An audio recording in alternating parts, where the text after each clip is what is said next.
Company and affiliates. Collision coverage subject to policy terms. Not available in all states. Please consider making a donation locally through St. Vincent de Paul that truly helps people in need. If you have a boat, car, motorcycle, RV, clothing, housewares, or furniture you no longer use, please consider donating it to St. Vincent de Paul. This donation could get you a tax deduction. Visit sbdpbr.org.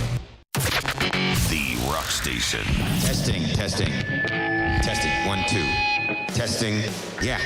These songs stand the test of time. Eagle 98.1. Spencer Callahan is the one to see. Call 387-2323. LA 21-12681, offices in Baton Rouge. WNBA Baton Rouge. Eagle 98.1. The Rock Station.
Good morning. It's 7 a.m. here on Monday, May 20th. Today in Baton Rouge, you can expect mostly sunny skies with a high of 92. In hour one of today's show, we'll recap LSU's baseball sweep of the Ole Miss Rebels, also recapping LSU softball's regional matchups. You can follow us on Twitter or Instagram at OTB_ESPN and watch us on YouTube at the 104.5 ESPN channel. Hour number one of Off the Bench, live from the Mercedes-Benz of Baton Rouge studios, starts now. Let we go! All-Star Toyota presents Off the Bench with Jacob Hester and T-Bob Hebert. Yeah! Off the Bench with Hester and T-Bob. Hey, they said I got to come off the bench. All-Star Toyota presents Off the Bench with Hester and T-Bob. Yo. Yo! What's up, everybody? Monday, May 20th, 2024. Looks a little dirty in here. Get the brooms out. That's right, baby. Get the hell out of here, Ole Miss, you bums. Sweet City. LSU baseball second year in a row back against the wall finds a way to do exactly what they need to do. Taking care of Ole Miss not once, not twice, but thrice over the weekend. Very excited to break it down today. T-Bob, Jake, Alondra, and Tay all in studio with you today. So we have the full squad back. How we feeling today, guys? Great after this weekend, after what we were able to see from LSU baseball, some of the things that they haven't been able to do this season that you felt like they were capable of doing. Well, they got it done when they had to get it done, and now they set themselves up in a matchup in the SEC tournament. Now, you would still like to add to your resume, but we always talked about what number you had to get to. They are there now, and I think they have the opportunity to still add to that resume as well. We'll discuss it in further detail, but off the rip here, let's be clear. LSU should 100% make the tournament. I think there is one angle that may potentially hold them out, and shout out Koki Riley, who's been really doing a great job in the LSU beat all year long for the Advocate and has some real interesting factoids in his pieces that emerged over the weekend. But really, again, the only thing kind of holding them back is that despite the fact they objectively easily have a better resume than every other bubble team, they're the 11th best resume in the SEC, and 11 teams have never made it from the SEC. So, again, that is the only thing. But to be clear, just objectively in terms of who are the best teams in the country and looking at the other bubble teams right now, LSU far and above the best, but we'll get into it further in depth in a little bit. Alondra, what's up? How was Frisco? It was good. I'm really glad to be back in my element, yeah, it feels good, in my right? lane. Yeah. Get back to like normal. Work trips are weird. They're very fun, but it's also, you start to crave the normalcy of home. For sure, yeah. For sure. I was like, where's my bed? Yes, exactly. Yeah. Exactly. Y'all were going a long time. We were gone a really long time, I feel for a work trip, that feels Like Because Monday media- through Friday. There's a lot of country music, Bob. And it was a lot of country music. There's a lot of belt buckles and cowboy Oh hats. yeah, it was a lot of belt buckles going on. Who's the favorite person that you met? Randy Travis Hell was yeah. pretty Yeah, awesome. that's- Hell yeah. That's Yeah. elite. I don't think I can top that. No, you can't. And especially right after we had our I organic know. Randy Travis That's why I moment, sent it like, to y'all. last week. Yeah, I love it so much. that's why I sent it to y'all. I was like, oh, they're gonna love this. Yes. Tay, how was your weekend? It was good, and T-Bob, I'm ready to get this one done, dude. We got a 3-day work week, and then I am on vacation as well, dude. We are gonna rock and roll this week. Yeah, Tay-Tay's you're rocking a bit of senioritis right now. You know, There's Bueller. Yep, he can see a little Disney trip on the other side. I'm so jealous from afar. Oh, you're going to Disney? Well, Disney/Universal, but little Orlando. my sister got us like these passes. We can go to like any park you want, and we got them for free. So it's like now it's kind of turned into like a Disney and Universal because it ain't gonna cost us anything. Park hopper, love it. Yeah, So park jealous. hopper. I used a really long term when I could have just said park hopper. Park hopper. Yeah, Park park hopper. hopper. Park hopper gang, stand up. T-Bob might be on the back of your car. Like just hanging I out. would be if I wasn't going to Las Vegas with the boys that's headed true. this week as That's true. F-Boy summer continues. That's true. God bless. in what can only be explained as really unfortunate timing, I've finally hit the end of the road with the F-Boy fade. And I'm going to have to get it on Wednesday, the day before I leave for Vegas. So I'm going to have to get rid of the hair that I've loved more than any of my entire life, that has given more confidence in any of my entire life, before I go hang out with a bunch of strangers in Sin City. Even though the fade feels appropriate for Las Vegas in many ways. For Vegas, in the summertime, but for who you're going to go see, that hair that you have currently now. Because we're going to see Dead and Company. The long. What if the you long end up loving flowing it? locks. He's had it maybe before. so, I mean, maybe so, when I we don't first know. started doing the show, you had that haircut. Yeah. So- And then the alt-right co-opted it, and then Tim Tebow did, and then I had to move away from it. All right, let's get into this weekend's baseball series. Again, I started by yelling about, for the second year in a row, Jay Johnson finds a way to get the most out of his team when it matters the most. And some of you maybe say, well, wait, hold on. Like, you won a national championship last year, and this year you're a bubble team where we're still not 100% sure if you're in the tournament. Fair. But what I mean is, do you remember the feeling entering the postseason last year? It was that the bullpen sucked. Oh, yeah. It was that, like, you did not have enough pitching. You were going to waste this all-time starting pitcher. You were going to waste this all-time talent in Dylan Cruz and Tommy White, and you weren't going to be able to capture a championship because, remember, you had that collapse against Mississippi State late in the year. Yep. There was another series there that made you really insecure. But the point is, when it mattered most, this team found a way to step up, get the pitching, and win the games. And in the same way, even though this team is not nearly as good as last year's team, in the same way, a team that was declared dead and really should have been dead found a way to step up and find the pitching and get the job done once again. And now it was especially excellent this last weekend because they did all 3 games the first time all year. Again, shout out a lot of the numbers we're going to use here from Koki Riley, but 13 and a third pitch for the bullpen over the weekend, a 2.03 ERA, scoreless on Thursday and Friday, 3 runs in 8 innings on Saturday. But it's not just this weekend. It's really been the entire second half of the year. The bullpen's been getting better and better and better, and the emergence of Christian Little and others.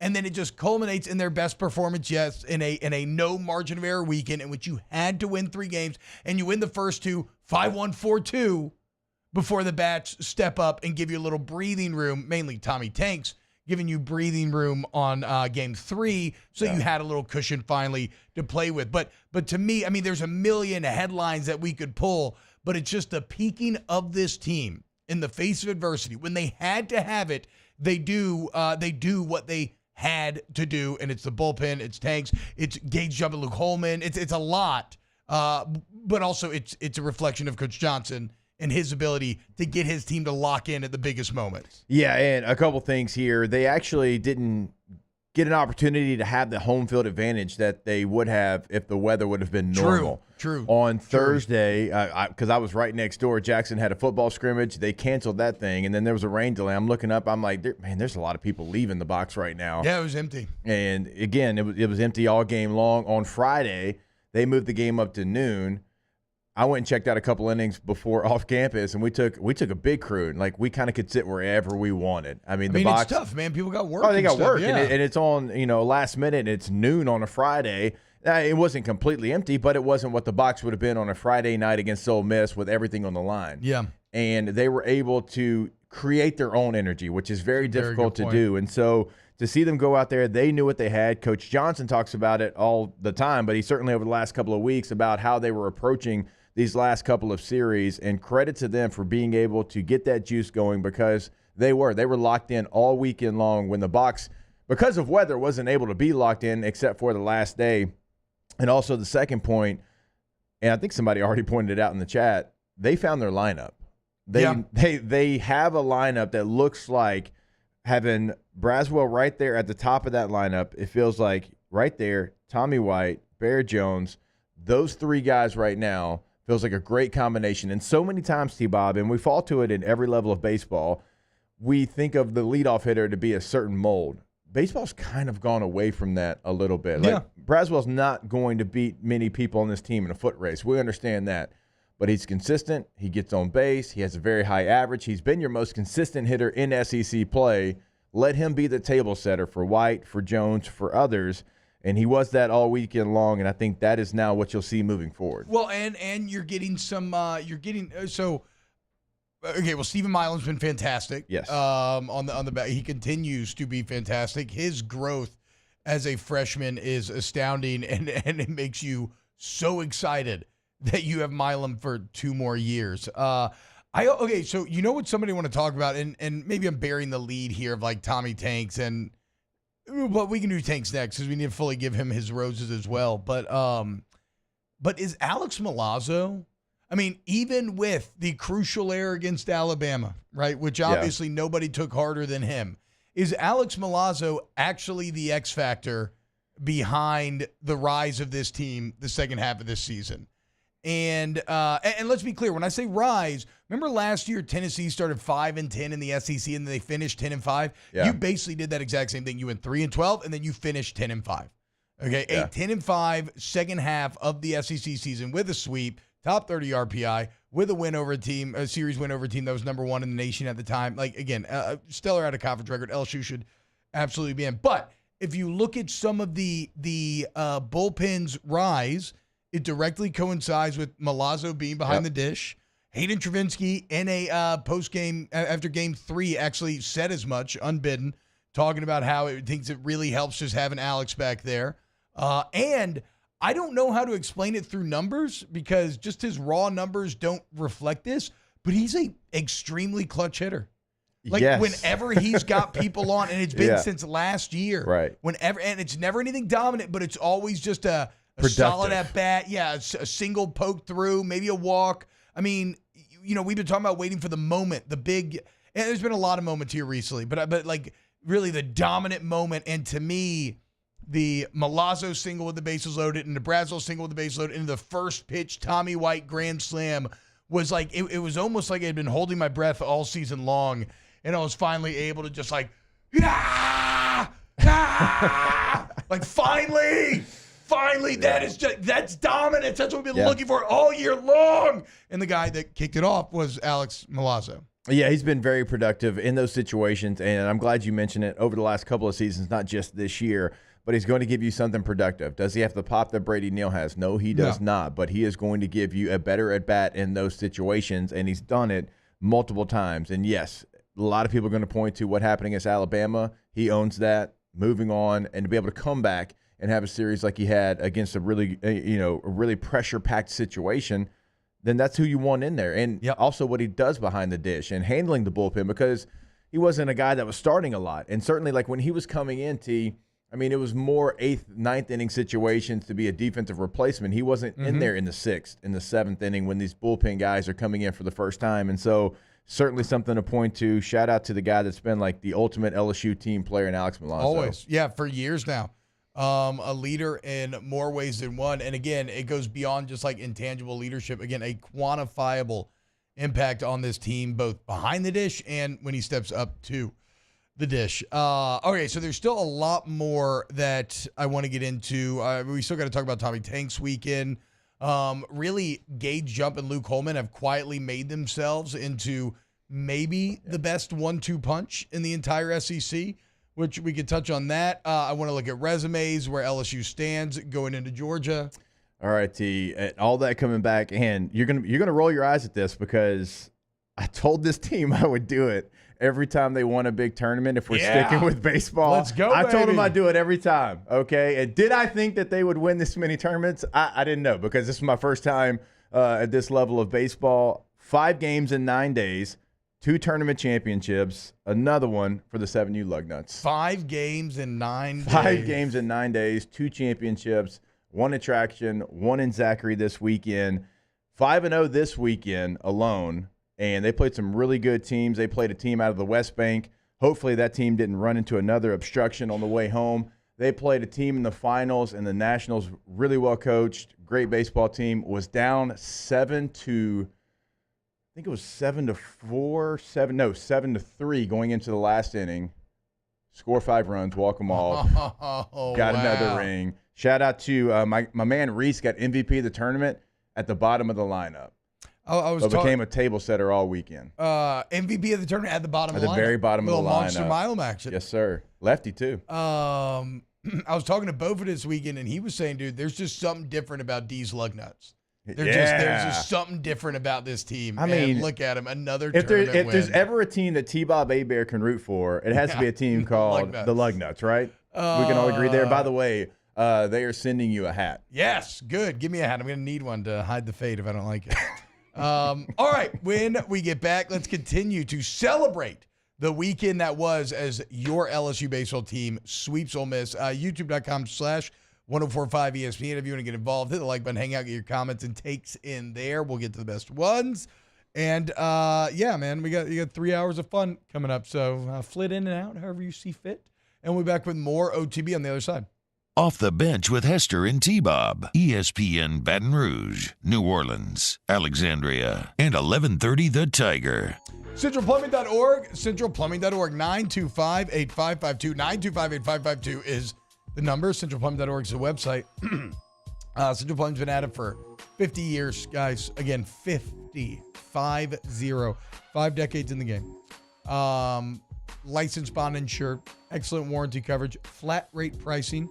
So no surprise or hidden fees, just jacking up the total on the back end. You're like, huh? What? And again, experience. Okay, they've seen it all. They can fix it all. So don't think twice. Any plumbing problems? Hit up Central Plumbing, centralplumbing.org. You go to that website, you can see what they can do for you. 24/7 also means, of course, 365. And so if it's a weekday, holiday, doesn't really matter. Big game day, doesn't matter. If you have an emergency, Central Plumbing will be there. 225-925-8552. Check out the site to get upgraded today as well at your home or your business. Check out those tankless water heaters. Never run out of hot water again. centralplumbing.org. In times of need, get a full list of phone numbers, websites, and other important emergency information on the Demco Stormwatch page at 1045ESPN.com. Gulf Coast Bank and Trust is giving our customers the power to bank anywhere, anytime during this challenging event. And we're right there with you. Our mobile banking app is a smart way to manage your money and time. Gulf Coast Bank and Trust, the bank that cares about you.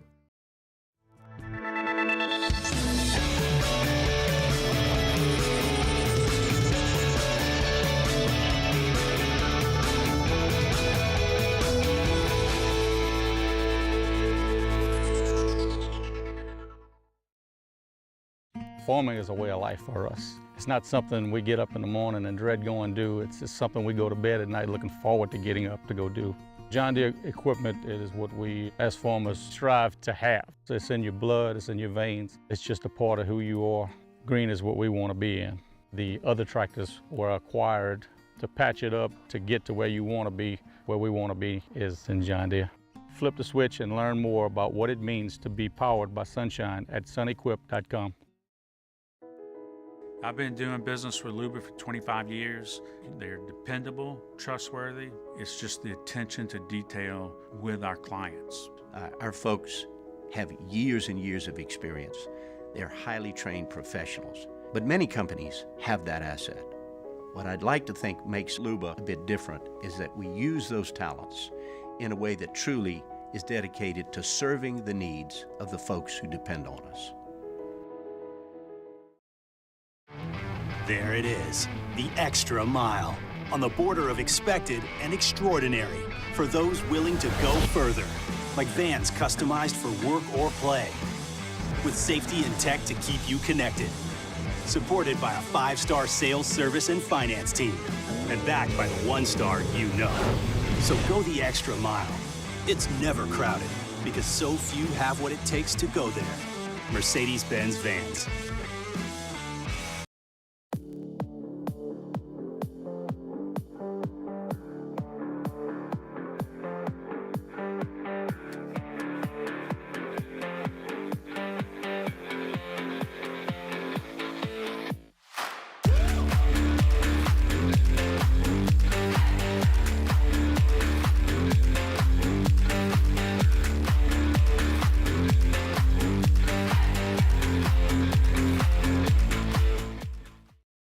Dylan Cruz here to tell you about Six Rings Baseball and Softball Camp. If you live on the North Shore and play ball, go to Six Rings Camps with former LSU assistant coach Dan Canaveri. His knowledge is second to none, and your child will improve and have fun doing it. Camps were held at Coquille Park and Six Rings Academy in Covington with 4 sessions over the summer. Full day and morning only sessions are available from ages 7 to 13. Matt Moscona inviting you to join us for Monday's AFR, presented by Relief Windows, recapping the final weekend of SEC baseball play and getting you set for LSU's Game 1 in Hoover. Join us 3 to 6, 104.5 ESPN Baton Rouge.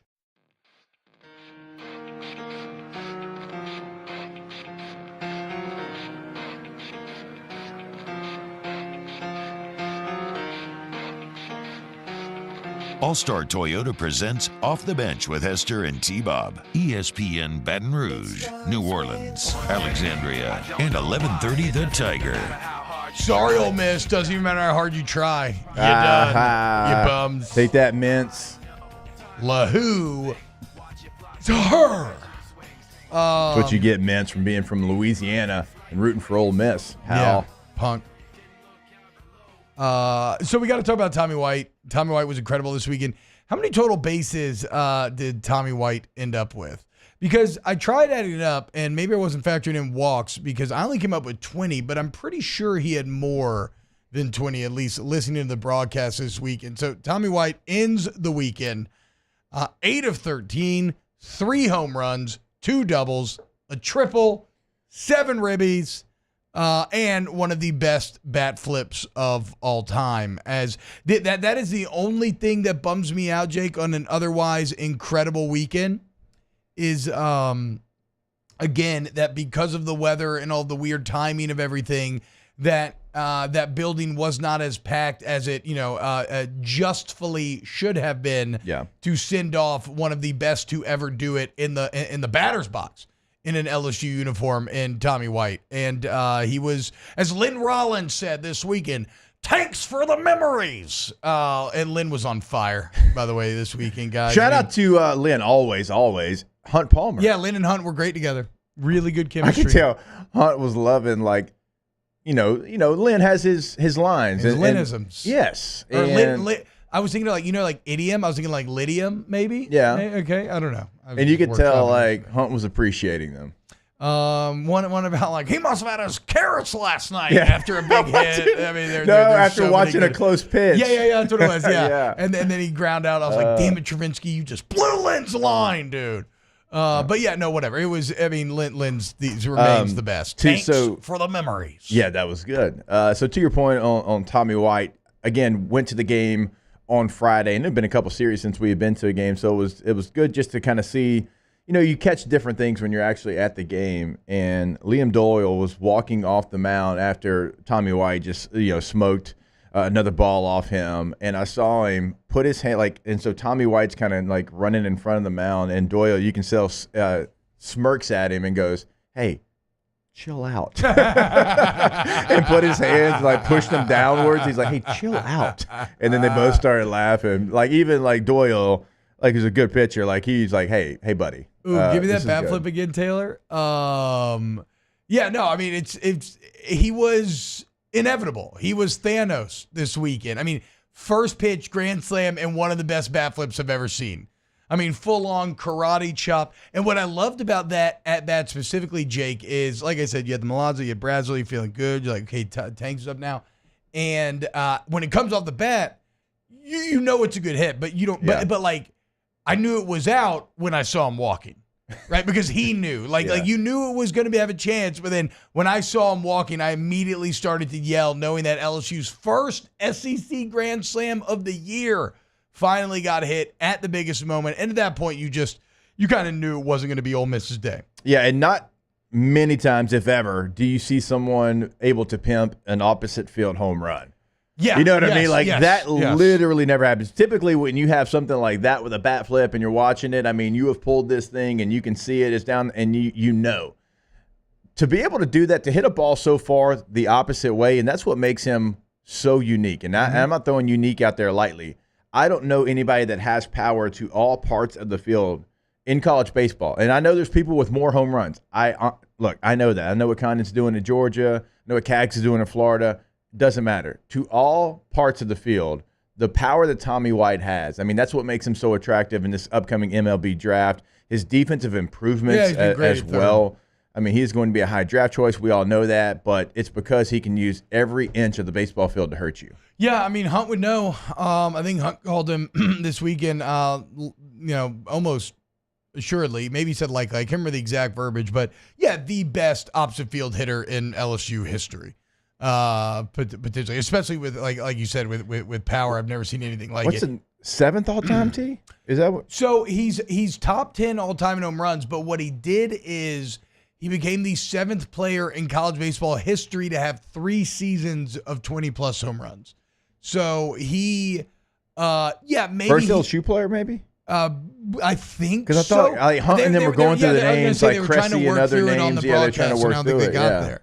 And so maybe the first in LSU history, but there's a consistency there that again the MLB scouts I think would have to feel really attractive. This and look all the other guys like you said, Caglione and Condon are incredible as well. But like again, there was never one outlier year for Tommy. He's just been consistently great all 3 years that he has played college baseball, and especially I would look at this year. Yep. If I'm a scout, because last year you have Dylan Cruz protecting you, have this incredible lineup all around you, and it sets you up for success. This year you had to find your way. You had to learn how to operate without your tag team partner, how to kind of go it alone, and at times when nobody else could get it going, you stayed pretty consistent, and then when it matters most, you were at your best. And so there's something to be said for him finding his way to such a great finish after what was a slow start for him this year. Yeah, and so we're talking about maybe protection going to the SEC tournament, and if LSU's able to get to, obviously, the postseason, one sign to pay attention to was Hayden Travinski in the second game, again, being there. I mean, he was roping the ball even when he was getting out. Yeah. So he gets a hard hit, then he comes up the next time and smokes one to left field, but right to the left fielder. The next game, he comes back, gets 3 hits. That is somebody, if you can get Trav to start seeing the ball like he did in the early to middle portions of the year, because he went through, what was it, like a 1 for 25 slump? It feels like it's been a while now. I think it was like a 3-week stretch, right? Yeah. And so, like, if he can come back and if he can give you that, because, over the weekend, I think in game 2, he batted cleanup. Game 3, I think he was 5th in the lineup. Like, if he can give you that kind of protection to White, to Jones, if he can get back into form, that's one of those things, T-Bob, right place, right time, get him back, and then it allows you, to have situations where your guys in front of him get better pitches. We all know that. And also what Trav can do leaving the ball field as well. And I think Bear, here's to hoping that he can this is kind of a rough weekend for him amidst all the good. But again, I think we've seen enough out of Bear Jones where I will trust him to find it here at the end. But yeah, Tommy Tanks, just fantastic, dominant. Again, first pitch, just jumping on it like a predator. Like I said, probably my favorite moment of the entire year when it comes to LSU baseball. One other thing I got to mention, and this is a great Koki Riley stat. I did not know this. You kind of felt maybe a little bit of this, but I don't think we knew this. Gage Jump and Luke Coleman have now become one of only 2 pairs of teammates in the SEC to have thrown at least 50 innings against the SEC and have an ERA under 4.60. So in conference, the only other pair to do it has been Mississippi State's Cal Steven and Durangelo Sinja, right? Is it Sanja? But either way, and look, Mississippi State's a team that how they fit. Are they gonna? I know they're gonna host. They're not gonna be a top 8 seed, right? No. Okay. I wouldn't think. But whatever. The point is, that's a very good Mississippi State team. Yeah. So it just took our guys maybe a bit longer to find it. And there were other elements of the team that maybe weren't coming through for them early in the year that ended up coming through in the end. So regardless of stuff like win and losses, you actually have one of the best 1-2 punches in the entire SEC, which you got to love if you get to a regional setting, right? I mean, it's going to give you as good of a chance as anyone because of how good your front 2 guys are. They've really been, so like we talked about it, what they've been able to give you in those first 2 games, that's why you've had the opportunity to even talk about the postseason. Yeah. And also we'll throw in Herring and Little, what they've been the finishers. That's kind of what we've tagged them. But when you know going into it, game 1, game 2, you're at least going to have a chance. Even with the year, the way that it's played out, it gives you the ultimate confidence. And like outside of Holman having that 1 start against Mizzou, I mean, it's been for a majority, if not the entire season. Yeah. Like they've never really fallen off a cliff, right?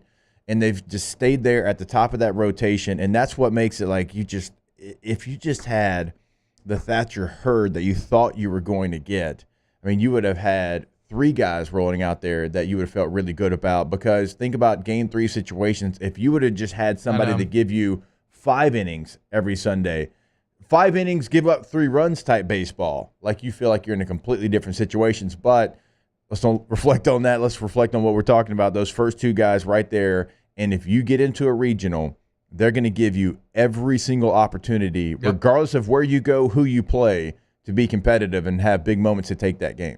And one final note before let's look at tournament chances next. But one final note about the weekend for me that I really loved is let's not overlook the fact that Ole Miss needed this. They were in the exact same situation. Had they taken 2 of 3 off of you and had they hit that 13-win SEC mark, they would have almost assuredly been in the NCAA tournament regardless of what happened in Hoover. They were trying to fight to stay above 500 so that they would be eligible for the postseason. Ole Miss had everything on the line, and you took everything from them. This was not beating an Auburn team that's dead in the water. This was not beating a Mizzou team that doesn't care. This was a team that needed this just as badly as you did, and you took it from them. And it's another former defending champ that has not lived up to expectations post-championship, but it was really almost like a symbolic statement of, yes, this first half of this SEC season was rough for us, but we refuse to fall to the depths that your program has post-championship. And it's going to be real interesting to see what happens with Bianco and company because they can't make it now, right? I mean, unless they would go win Hoover. No, because they're under 500. They'd have to. Well, yes, they'd have to go win Hoover, and also even if they weren't, if they were 500 even, with LSU taking that series because it felt like they were fighting for whatever last spot the SEC is going to get, and that's what Jay. I think it was Jay that told us that on Thursday or whatever day, Wednesday, whenever we caught up with him. He's like, basically, whoever wins this series is going to get that spot. Yes, that's what you're playing for because the other one's not going to have the head-to-head. So, yeah, you won a national championship not that long ago. But if they didn't win that national championship, remember how loud it already was before then. Yeah, it's probably the end. So, look, Lamonis, I thought Lamonis should have been done, and he got, Lamonis has bounced back, so maybe there's hope for Bianco, but... They hit him right there with the paddles in the chest. He rose up. Yeah, he did. Lamonis did get defibrillated at the dude this year, without a doubt. But, so again, you took it from Ole Miss when they wanted it, and that, as an LSU fan, has to make you feel very good, very good. All right, when we get back, let's look at the tournament chances. Jay Johnson with a very pointed quote after the game. Really, what's the word I'm looking for? Stumping for his team, I suppose. More OTB coming up next. Off the Bench with Hester and T-Bob. GEAUXTommies.com, GEAUXTommies.com. There's no way there's no way Bianco's buyout is $7 million. In baseball? There's no way. Sorry, chat's distracted me. You know who never gets distracted? Tommy's Windows, Doors, and Siding. And so if you need hardy plank or vinyl siding, you need wood or vinyl windows, you need any type of door, you need to go to Tommy's Windows, Doors, and Siding or the website, GEAUXTommies.com, and take advantage of Tommy's 27 years in this game. Okay, y'all? And the best part is, like, I just want you to make him one of the bids, you know? Let him prove it to you. Let me put him on your radar, okay? And give you a little lead here. And then if you're finally doing that project you've been putting off for years, make Tommy's one of the bids and let them sell you on why they are the answer. I mean, so trusted in this community. No matter what you're getting done to your home, when you start talking about Tommy's, everybody knows him, everybody loves him, everybody trusts him. You will as well. Go to the website, gotommys.com. Our listeners fire off their opinions on the jimsfirearms.net hotline at 499-1045. Keep listening for your next chance to shoot us your thoughts with the jimsfirearms.net hotline on 1045 ESPN Baton Rouge. There it is, the extra mile, on the border of expected and extraordinary for those willing to go further, like vans customized for work or play, with safety and tech to keep you connected. Supported by a 5-star sales, service, and finance team. And backed by the 1-star you know. So go the extra mile. It's never crowded because so few have what it takes to go there. Mercedes-Benz Vans.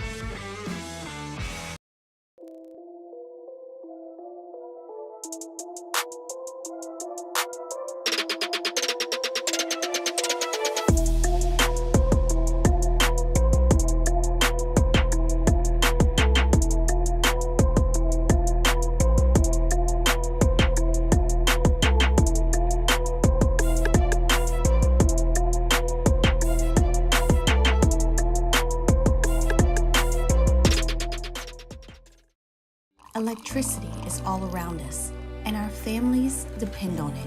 Every day is sparked by the power of a cold drink or a warm meal, a movie night, and a comforting light at the end of a dark hallway. From sunrise to sunset, playtime to bedtime, our team is ready to take care of your electrical needs. Even in the case of an after-hours emergency, the light in your life shines brighter with Mr. Electric. Hey, it's Matt Moscona. For years, you've heard me tell you about Insurance Network of Louisiana, helping you find better coverage for less money. But it's not just for your home and auto. They also offer commercial property. So, retail stores, professional offices like doctors, dentists, attorneys, clothing boutiques. Insurance Network of Louisiana can find you better coverage for less money. They service the entire state of Louisiana, and they're local. So call today at 293-0450 or lainsurance.net.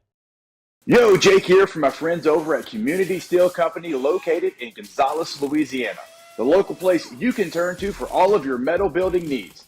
Notice I said local, not Houston, not Dallas, not Atlanta, but right here in Gonzales. Visit them at their brand new state-of-the-art website at communitysteelco.com or pick up the phone and give them a call today to answer all of your questions on your metal buildings, roofing and sheet metal, and any other steel needs you or your business need at 225-647-2020. Jerry and Benny Payne began Central Plumbing Company out of their driveway in Tanglewood Subdivision. 50 years later and 4 generations down the road, we continue to serve Baton Rouge and the surrounding areas for all of their plumbing needs. Residential, commercial, industrial, or hospitality, Central Plumbing is here 24/7, 365. We want to thank our customers, family, and friends for 50 years of Hannah join us for the Monday edition of Live at Lunch from the Queen Casino, downtown Baton Rouge. We'll take a look back at LSU's baseball weekend as well as a PGA championship and get you ready for the SEC tournament. Live at Lunch from the Queen, 11 a.m. Monday on 104.5 ESPN Baton Rouge.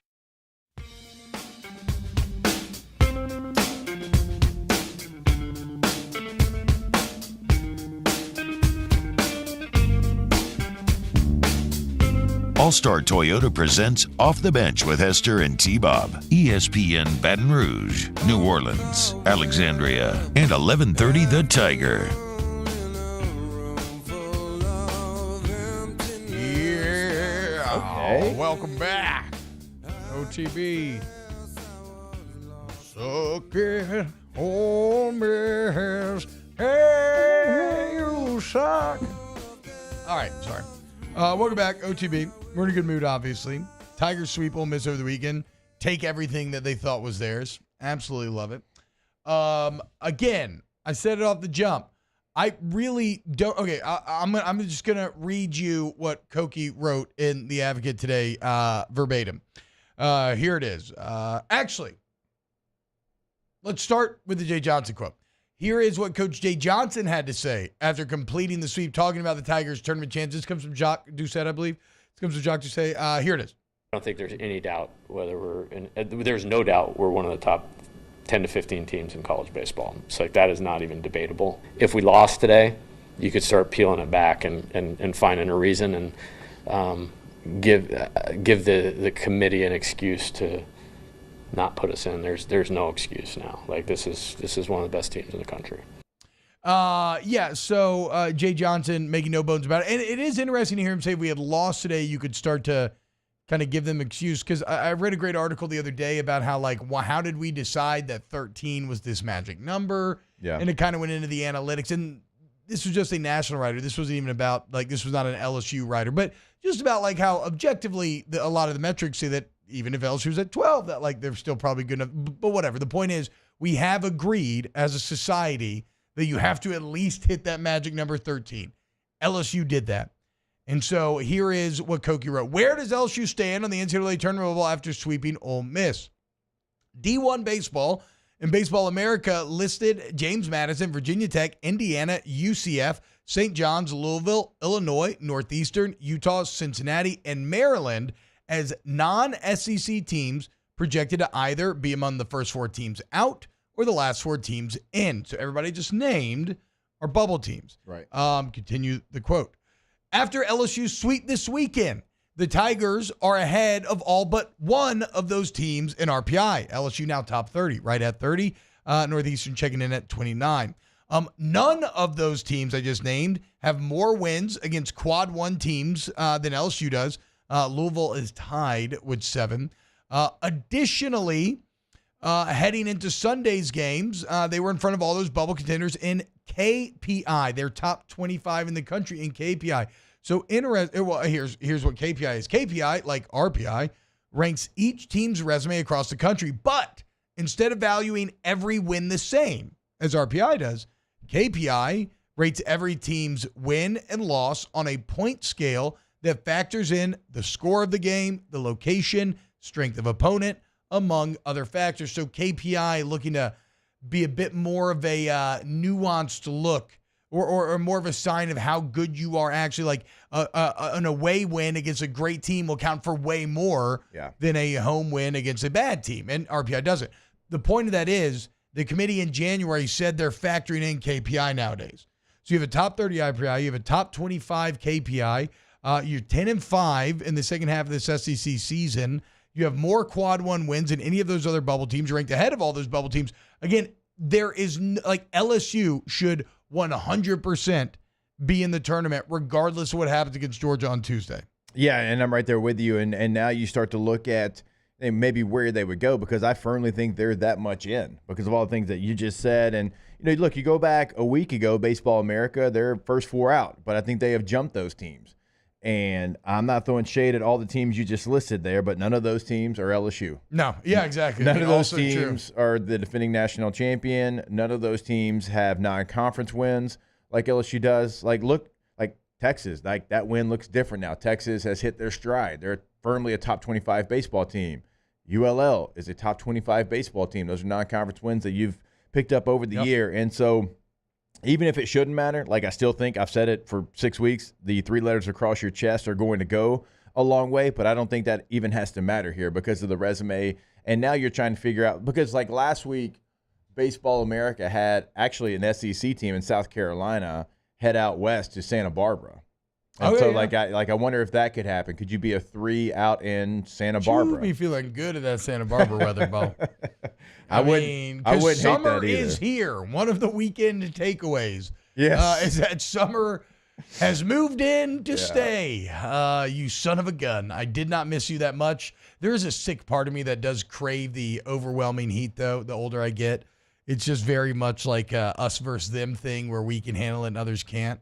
But I agree with you. The only hang-up, as I said in the first segment, the only hang-up is that they have the 11th best resume in the SEC. They're still behind Alabama, Vandy, Florida, South Carolina in RPI, strength of schedule, and quad 1 wins. Florida so they ended up taking the series off of Georgia this weekend. So did they end up finishing above 500? Are they eligible to get in at large? I know they were battling there, right? So if they took I believe that they took the series, and they took the last 2. But whatever. The point is, there's never been 11 SEC teams in the tournament. Would you break historical precedent for a 13-win SEC team? I mean, hell, or LSU all team, 13 even if they don't 2 years in a row have made the softball tournament. Yeah, I mean, 2 years in a row. So look, at a certain point, you got to call it how it is. And are these? I mean, maybe I'm guilty of pride, but I'm with you, Jake. These are the best teams. Like Jay John said, clearly he believes they're one of the top 10 to 15 teams in the entire nation, and I would agree with that. I think what you've done over the last couple of weeks, what you've done in the non-conference, the way that you're trending, all of those things play into LSU. Like, you can't tell me that you're putting together a 64-team tournament and the LSU Tigers aren't in that. Yeah, that'd be insane.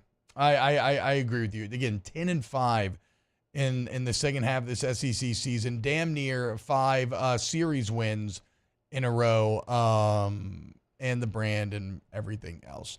And Mitchie Mad says LSU has to win 2 games in Hoover. I mean, to be clear, you win 1 and you are completely fine. Like, if you beat Georgia, there is no way they could keep you out this tournament. Well, you were talking about South Carolina having a better resume on the year as a whole, but when Jay said right now they're one of the best teams, South Carolina's lost 2 of their last 3 SEC series and have been swept in back-to-back weekends. Georgia swept them last weekend. Tennessee just swept them this weekend. So if you look at the 2 teams, both 13 and 17, trending in entirely different directions. Yeah, it's true. I didn't even consider that. I think that's a thing as well. Swept back-to-back weekends, and LSU just got their first sweep of the year. They're playing much better. That's why I point out South Carolina. They were the team heading out west to California too. Yep. So maybe you could see LSU a little slotting right in there. Yeah. And that if they now, who knows where they could end up? They could end up at UVA. They could end up all over the place. But if they did end up in California, the belief is that Arizona would be one of the teams that would also be out there. So that'd be, little Jay Johnson, that'd be great. Arizona. That would create that drama as well. So we continue to talk about it. I do want to talk softball as well. I mean, baseball has kind of buried the lead, but LSU softball take care of business this weekend, winning their regional, now heading to Supers for the first time in a few years. So a lot of good to get to, and we still got to get to Paul Skeens. We got weekend winners. We got our guy Hold the Mayo coming up. Keep it locked. Oh, by the way, Mayo saying that Tommy White going to be on the spread, going to go head to spread quarters to be on the podcast. So shout out to Dev. That'll be a lot of fun to watch as well. Keep it locked right here on Off the Bench. Off the Bench with Hester and T-Bob. All-Star Toyota Baton Rouge, allstartoyotabatonrouge.com, All-Star Toyota of BatonRouge.com. Go to All-Star Toyota today and look at their inventory online, man. Whether you're looking to buy new or to a certified used vehicle, maybe you're looking to rent. Maybe you just want to check out some of the great deals. Maybe when you use All-Star Toyota Express or you order online, okay? It's all there for you, All-Star Toyota of BatonRouge.com. Or, I thought you were done. No, I was going to say, or just go see them off of Airline in Goodwood. Very conveniently located, great human sales team you go deal with. You could drive to Vegas if you want to, but you can also fly. But if you want to sounds awful. Like Taylor's trip, Taylor could go rent. I drive to Orlando. Yeah, I you do all the kids. time. I think it's a bit easier than flying. With a car from where? From All-Star Toyota. I know multiple people that have rented Siennas to take down to the House of Mouse. Is Tay man enough to drive a Sienna? No. He would try to start it up, and it wouldn't start. It would refuse to for lack of masculinity. All-Star Toyota of BatonRouge.com. In times of need, get a full list of phone numbers, websites, and other important emergency information on the Demco Stormwatch page at 1045ESPN.com. Bayou Chrysler Dodge Jeep Ram is taking $11,000 off the new 23 Dodge Charger. We're open for business in our beautiful new showroom and taking $11,000 off the powerful new Charger. All new Bayou vehicles come with a 1 million mile warranty. The crew at Bayou Automotive is going to do right by you.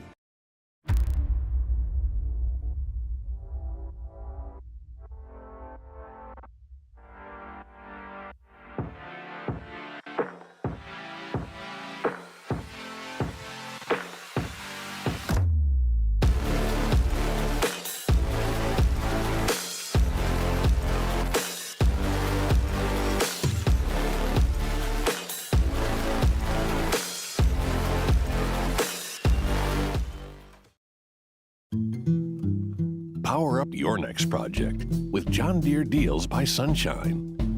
Whether you're working hard or playing hard, our knowledgeable team will help you find the right product for you. Ask us about our amazing tractor package promotions. Learn more about what it means to be powered by sunshine at sunequip.com.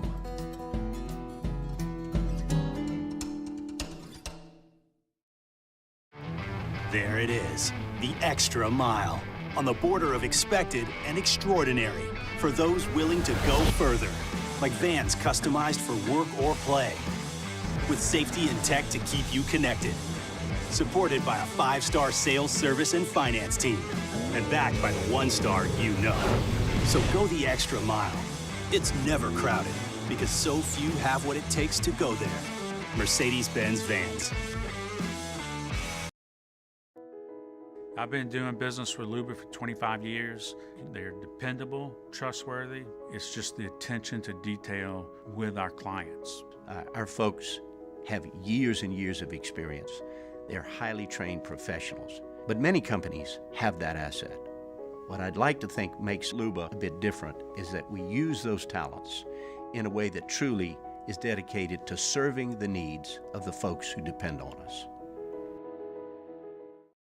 Dylan Cruz here to tell you about Six Rings Baseball and Softball Camp. If you live on the North Shore and play ball, go to Six Rings Camps with former LSU assistant coach Dan Canaveri. His knowledge is second to none, and your child will improve and have fun doing it. Camps are held at Coquille Park and Six Rings Academy in Covington with 4 sessions over the summer. Full day and morning only sessions are available from ages 7 to 13. Go to sixringsbaseball.com or call 985-206-9096. Learn the game to love the game.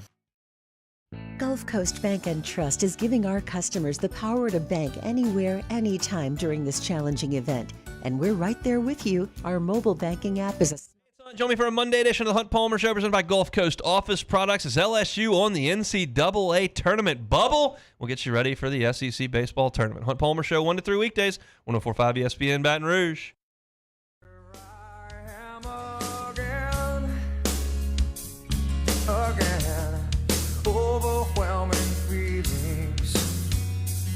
All-Star Toyota presents Off the Bench with Hester and T-Bob. ESPN Baton Rouge, New Orleans, Alexandria, and 1130 The Tiger. What's happening, y'all? Welcome back. OTB. Shout out LSU softball. Winning their regional, heading now to Supers. First time since, why am I blanking? I knew this. Why am I blanking right now? When's the last time LSU made a Super Regional? 2017 or 18? 17, right? Yeah, okay. 17. So about the first time in 7 years. That's what I was thinking. And as you were saying, Taylor, a very good Southern Illinois team.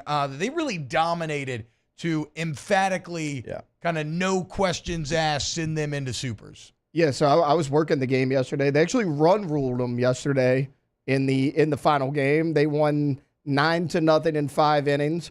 LSU has not hit coming into this weekend. No. They did much better. They hit 3 home runs in yesterday's game alone. And I was telling you guys during break, like that Southern Illinois team was 44-11 this year and had over 20 wins in their own conference. They beat Cal to get to the finals. Kelly Lynch, 1 hit away from a no-hitter, had a 1-hitter yesterday. That would have been the first no-hitter in postseason in LSU softball history. Didn't quite get it done, but, I mean, they were great all around. And this team has been kind of inconsistent the latter part of the year. So they've been they're kind of peaking at the right time. That's true. They've been inconsistent at the plate, but they've been dominant on the mound, and that carried through the weekend. I mean, every game. What were the scores of the first two? So 4-0 on Saturday, 9-0 yesterday, and then they only gave 3-1. Was it 3-1? Yeah, they gave up like 1 or 2 runs the entire weekend. Yeah, so the pitch remained dominant. The bats got going. You mentioned yesterday that Southern Illinois team, the amount of wins they had stacked. Medea Groff, the starter, 30-5 on the weekend, entering the game yesterday. She beat a 30-game winner. But look, this has been a very experience-laden LSU softball team all year long. And anytime you have, I know the pressure that it's like talking to Jay Clark, right? Where now he'll talk about it, but like he knew they needed to get this year. All the stars had kind of aligned. He had all the talent, all the upperclassmen, a great mixture of young phenoms. Like and this LSU softball team is very similar in that manner. And they jump out to the incredible start. SEC ends up being an up and down slog, but as Tay said, a strong SEC tournament now parlayed into just a dominant regional. And after a few years of regional disappointment, I think the confidence gained by just going out there and 3-0ing this thing, you can't really overstate how important that is to this team heading into Supers. And you had a very chalky, I don't know if you are keeping up with the rest of what was going on in softball, but you had a very chalky tournament so far. And so, you didn't want to be the one team that wasn't going to advance with the pressure. And I agree with you, T-Bob. It's very well said about the pressure and the situation surrounding this team this year. You didn't want to be ULL. ULL was the only team that did not win the regional that they hosted. I mean, everybody else, T-Bob, went regional host to go to the super regionals. Baylor actually comes out of the Lafayette regional there, and it sets up a nice matchup with a really good Stanford team that is going to pitch the hell out of the softball, and you're going to have to find runs. But the good thing is, your strength on the mound, it's going to create a super regional that might have a total of 15 runs, it feels like. And so it's going to be good on good, and we'll see which one wins out there. But congrats to LSU. And 1 seed away from being able to have that super here in Baton Rouge, but I get some good weather here on the West Coast coming up. Yeah, man. Again, that's like it's not the worst thing to get out of town, even though Tiger Park is so awesome. But again, congrats to the LSU softball team. Find a way back. We'll continue to talk about them. We can break down more baseball. There was some football news over the weekend, as well as some Saints news, which we will touch on in hour number 2. Some NBA playoffs happen. We still have weekend winners. Hold the Mayo, Taylor's NFL story of the day. So we got a lot left. Hang out, youtube.com/1045 ESPN. More Off the Bench coming up next hour. Off the Bench with Hester and T-Bob. Rejuve Medical, restore me, refuel me, rejuve me. Go to rejuvemedical.com today if you want to start to kind of explore what they offer in terms of fighting the untreated effects of aging. Or why don't you just set it up where you go into Rejuve Me and get that free consultation in which they draw your labs and your body and the information therein tells Rejuve Me, okay, what treatment options are best for you, and then they customize a plan for you to make you feel like your best self, okay? You owe it to yourself to be at your best. And you can get there with Rejuve Me, rejuvemedical.com. When you go to that website T-Bob just gave you, they're going to have a list of conditions that they can help you out with. Fatigue and insomnia, mood and memory problems, sexual dysfunction, thyroid deficiency, weight gain, or maybe what you're dealing with, maybe you don't see it there. But they can get to the bottom of it over at Rejuve Me Medical. That is what they do, and they're going to do it for you throughout the state of Louisiana, also now in Mississippi. RejuveMeMedical.com. The Windsor Senior Living Community in Mandeville, Louisiana is a beautiful, vibrant apartment community geared towards seniors. They are nestled right in the heart of Mandeville, where seniors live a more carefree lifestyle in spacious apartments with the peace of mind that comes from having a little extra help. Call the Windsor at 985-624-8040 to schedule a lunch and tour. Come see how the Windsor can be your passport to peace of mind. When it comes to ending cancer, we push forward, always working together for you. That's why our cancer experts at Ochsner have clinically integrated with MD Anderson Cancer Center. This means advanced cancer care, including access to life-saving clinical trials and integrating care to treat the whole you. Introducing Ochsner MD Anderson Cancer Center. Long live you. BRAC teamed up to reimagine your parks, and you imagined big. With your help, we went to work, creating 12 beautiful community parks across the parish. A family-sized water park, miles and miles of trails, and parks just for your dogs. There are more places to splash, to explore, to run wild, and even soar. You imagined, we delivered. Gold. BRAC, your #1 park system in the nation. Electricity is all around us, and our families depend on it. Every day is sparked by the power of a cold drink or a warm meal, a movie night, and a comforting light at the end of a dark hallway. From sunrise to sunset, playtime to bedtime, our team is ready to take care of your electrical needs. Even in the case of an after-hours emergency, the light in your life shines brighter with Mr. Electric.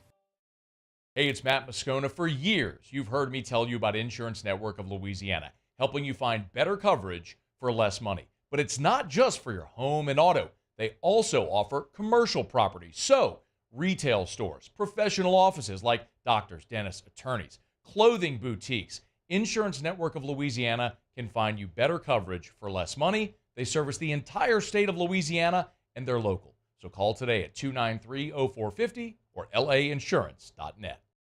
Yo, Jake here from my friends over at Community Steel Company located in Gonzales, Louisiana. The local place you can turn to for all of your metal building needs. Notice I said local, not Houston, not Dallas, not Atlanta, but right here in Gonzales. Visit them at their brand new state-of-the-art website at communitysteelco.com or pick up the phone and give them a call today to answer all of your questions on your metal buildings, roofing and sheet metal, and any other steel needs you or your business need at 225-647-2020.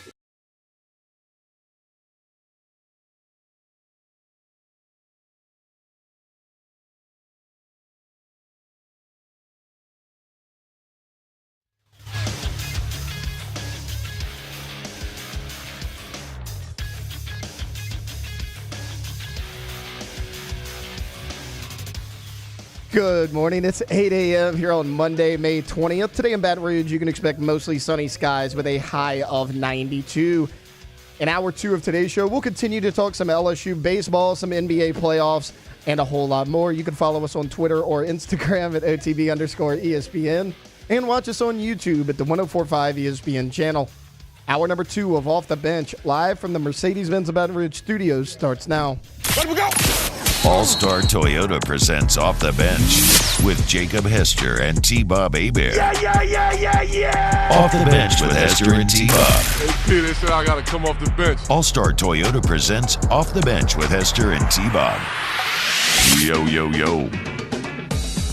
Oh, what's happening, y'all? Quick correction from last hour. LSU softball last making it supers in 2021.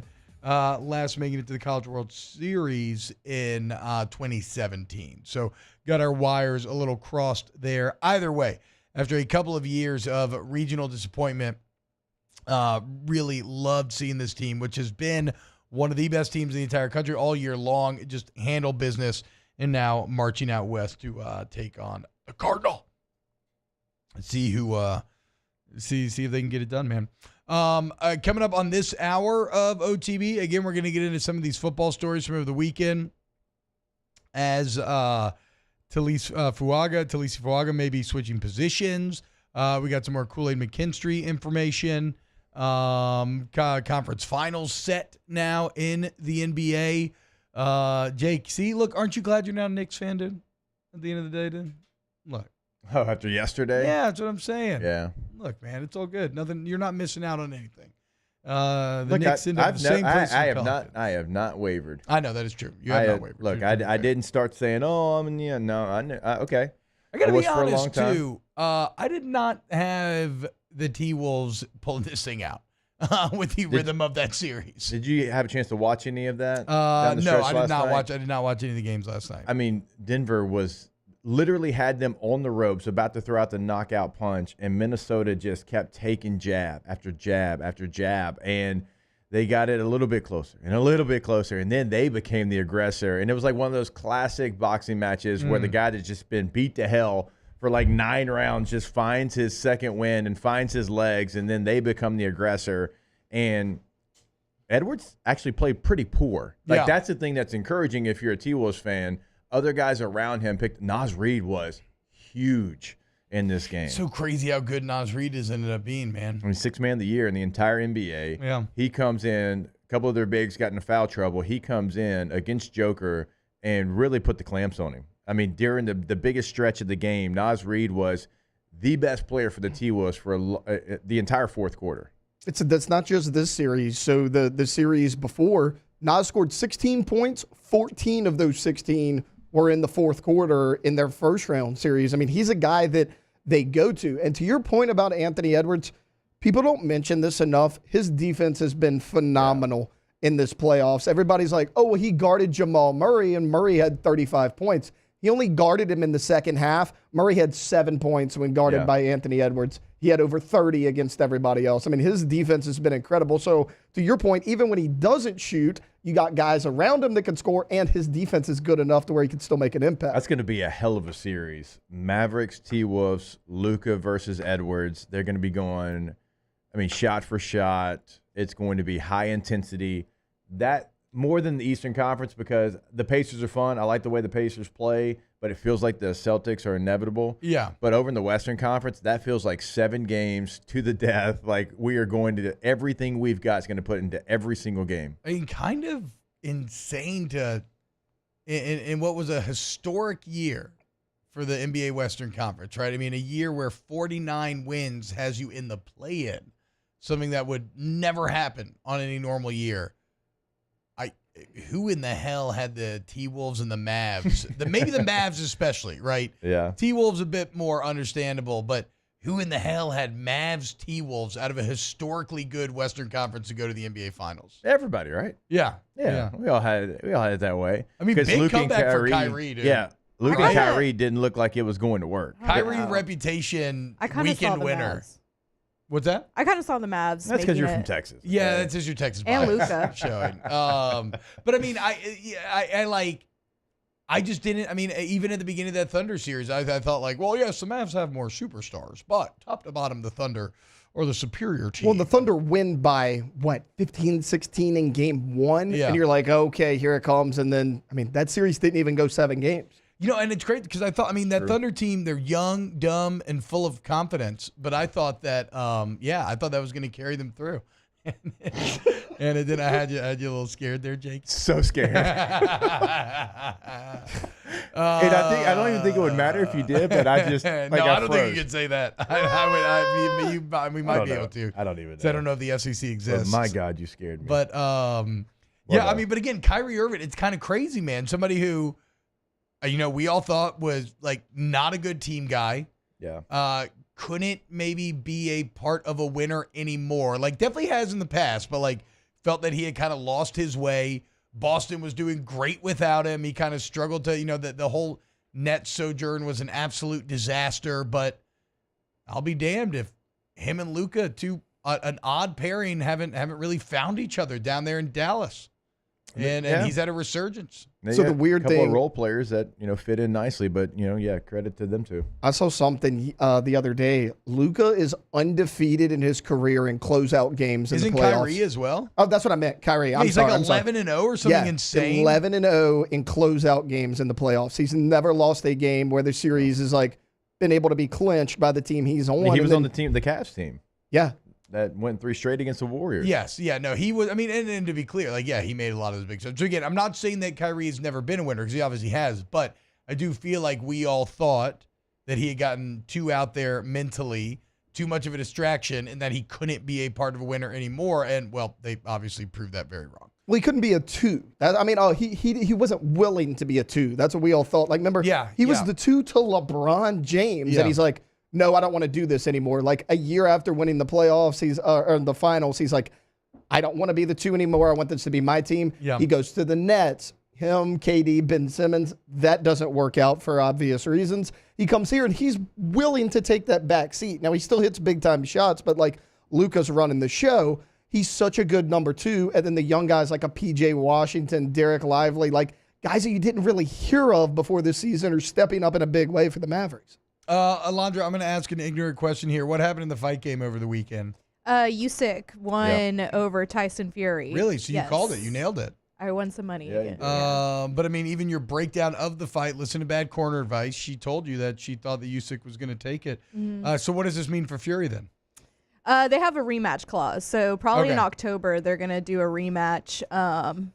What are we talking, decision here? I mean, surely he didn't knock him out, right? Okay, well, he had him on the ropes God, he had in him the on the ropes. I don't know how. I'm just saying, like, we've seen Tyson Fury literally come back from the dead. No, he was dead. He was dead. Like, it was like Undertaker. Again. Like, oh my gosh, it was actually insane. I feel like, and I don't think I'm the only one that thinks this.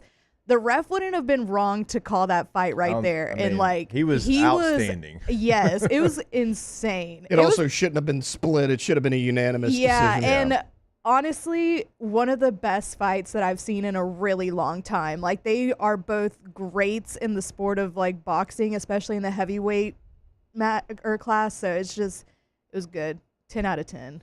That's awesome. I think I'm watching. The boy looks like he's.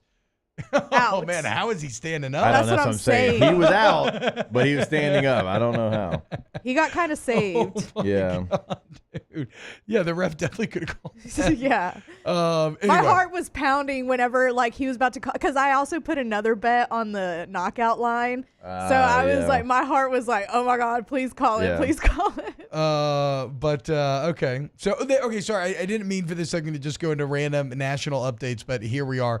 When we get back, we can get back to some local stories. We also got some good college football talk coming your way. So keep it locked right here on Off the Bench.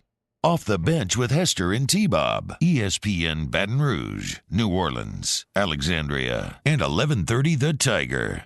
Community Steel Company, CommunitySteelCo.com, CommunitySteelCo.com. If you need purlin, tubing, sheet metal, steel buildings, anything like that, man, it's all there for you at Community Steel, trim, whatever. It's all there. And you got a live and local sales team that you get to know that can serve you and your business or you and your personal steel needs better. Also, the best prices. Because like I always tell you, they go direct to the wholesaler and then they manufacture all this product, right?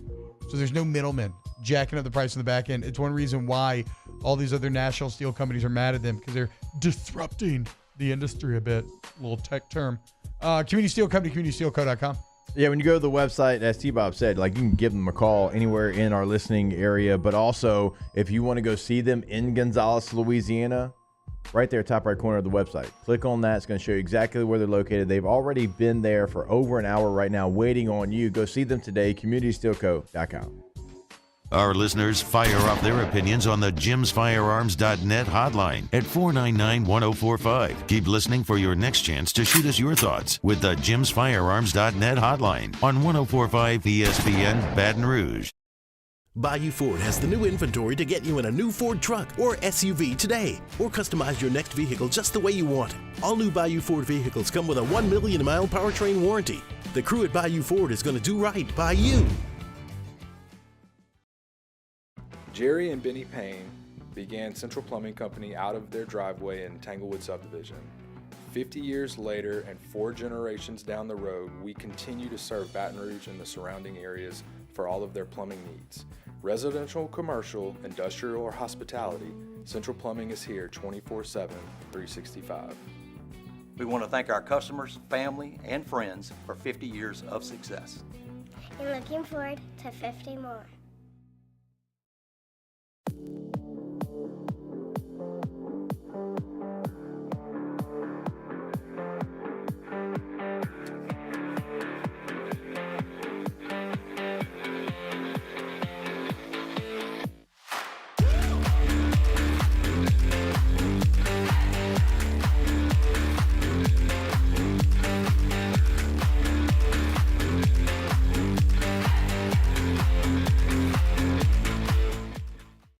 Bayou Chrysler Dodge Jeep Ram is taking $11,000 off the new 23 Dodge Charger. We're open for business in our beautiful new showroom and taking $11,000 off the powerful new Charger. All new Bayou vehicles come with a 1 million mile warranty. The crew at Bayou Automotive is going to do right by you. Power up your next project with John Deere Deals by Sunshine. Whether you're working hard or playing hard, our knowledgeable team will help you find the right product for you. Ask us about our amazing tractor package promotions. Learn more about what it means to be powered by sunshine at sunequip.com.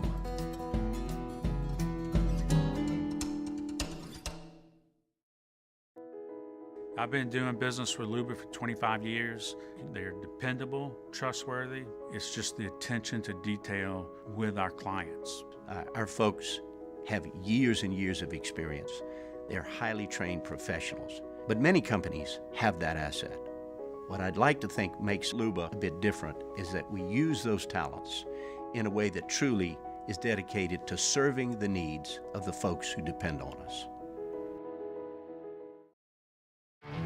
There it is, the extra mile, on the border of expected and extraordinary for those willing to go further, like vans customized for work or play, with safety and tech to keep you connected, supported by a 5-star sales, service, and finance team, and backed by the 1-star you know. So go the extra mile. It's never crowded, because so Moscona inviting you to join us for Monday's AFR, presented by Relief Windows, recapping the final weekend of SEC baseball play and getting you set for LSU's Game 1 in Hoover. Join us 3 to 6, 104.5 ESPN Baton Rouge.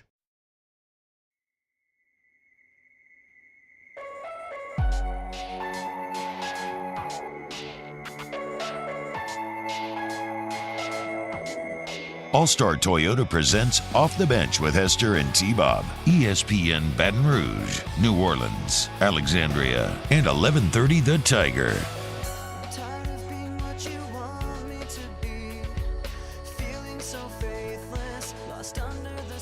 What's happening, y'all? Welcome back. OTB, T-Bob, Jake, Alondra, and Tay-Tay hanging out with you today. I've taken only to calling Taylor Tay-Tay. It's so fun and cute. I was about to say, did I miss something? No, it's just so fun and cute. Yeah. I started last week, and it feels great coming off the tongue. He started it Friday, and I'm a big fan of it. Yeah, I don't think it's going to stop anytime soon. I like Tay-Tay. I do too. It sounds, again, it feels great. I mean, I just called him that without even thinking about it earlier. That's our own Tay-Tay right here. So Tay-Tay's actually Taylor Swift, right? Yeah. Okay. I'm just making sure that I have all my boxes correctly checked. Yes, we will have snaps today, chat. Real quick before we get into New Orleans Saints, have y'all kept up with all of the EA Sports College Football 25 reveal stuff? Nope. I've seen some of it. I'll give you some quick details, and maybe in hour 3 we'll watch the trailer that they released. Jake, if you haven't seen the trailer even? Oh, nice. Hell yeah. Trailer's Okay, good. so we'll get a live react from Jake on the trailer. I think it's very good. But we know some details. There is no $150 edition of the game. The $150 MVP bundle actually gets you the deluxe edition of Madden and NCAA. So if you're planning on buying both, it's not a bad angle, especially if you like Ultimate Team. The deluxe edition of NCAA is mainly going to be Ultimate Team focused. You will get access to the game 3 days early. It'll be $100. But you also get, a bunch of Ultimate Team points to spend on packs, and you get a couple extra players to choose. I think you get a cosmetic or something. We have confirmed online dynasty mode up to 30. Do you remember, Taylor, the number on the amount of players in online dynasty mode? It's like 20 or 30. Yeah, I want to like say I heard like 32. That might be a bit much, but it's a lot. To the point, Jake, where my little brother and his friends are obsessed with this game, and they're obsessed with all things like anything like fantasy football, brackets, right? They like when we went for my brother's bachelor party, Toledo Bend, all we did the entire time was different competitions, like FIFA tournament, bod tournament, whatever. So we are officially going with the AAC, and your boy is taking his talents to Annapolis. Okay. Navy. That's right. Call me Admiral Hebert. Okay, because I've read the tea leaves Feels here. like some stolen valor, but It's definitely stolen valor. But I've read the tea leaves here, and I think I got a few things working in my way. In the age of NIL, who has more money than the U.S. military? Okay, all I need to do is get a slight legislative change. So I don't know if the game will account for this, But if the game will allow me to unlock defense spending in the portal, I can put together a team like that.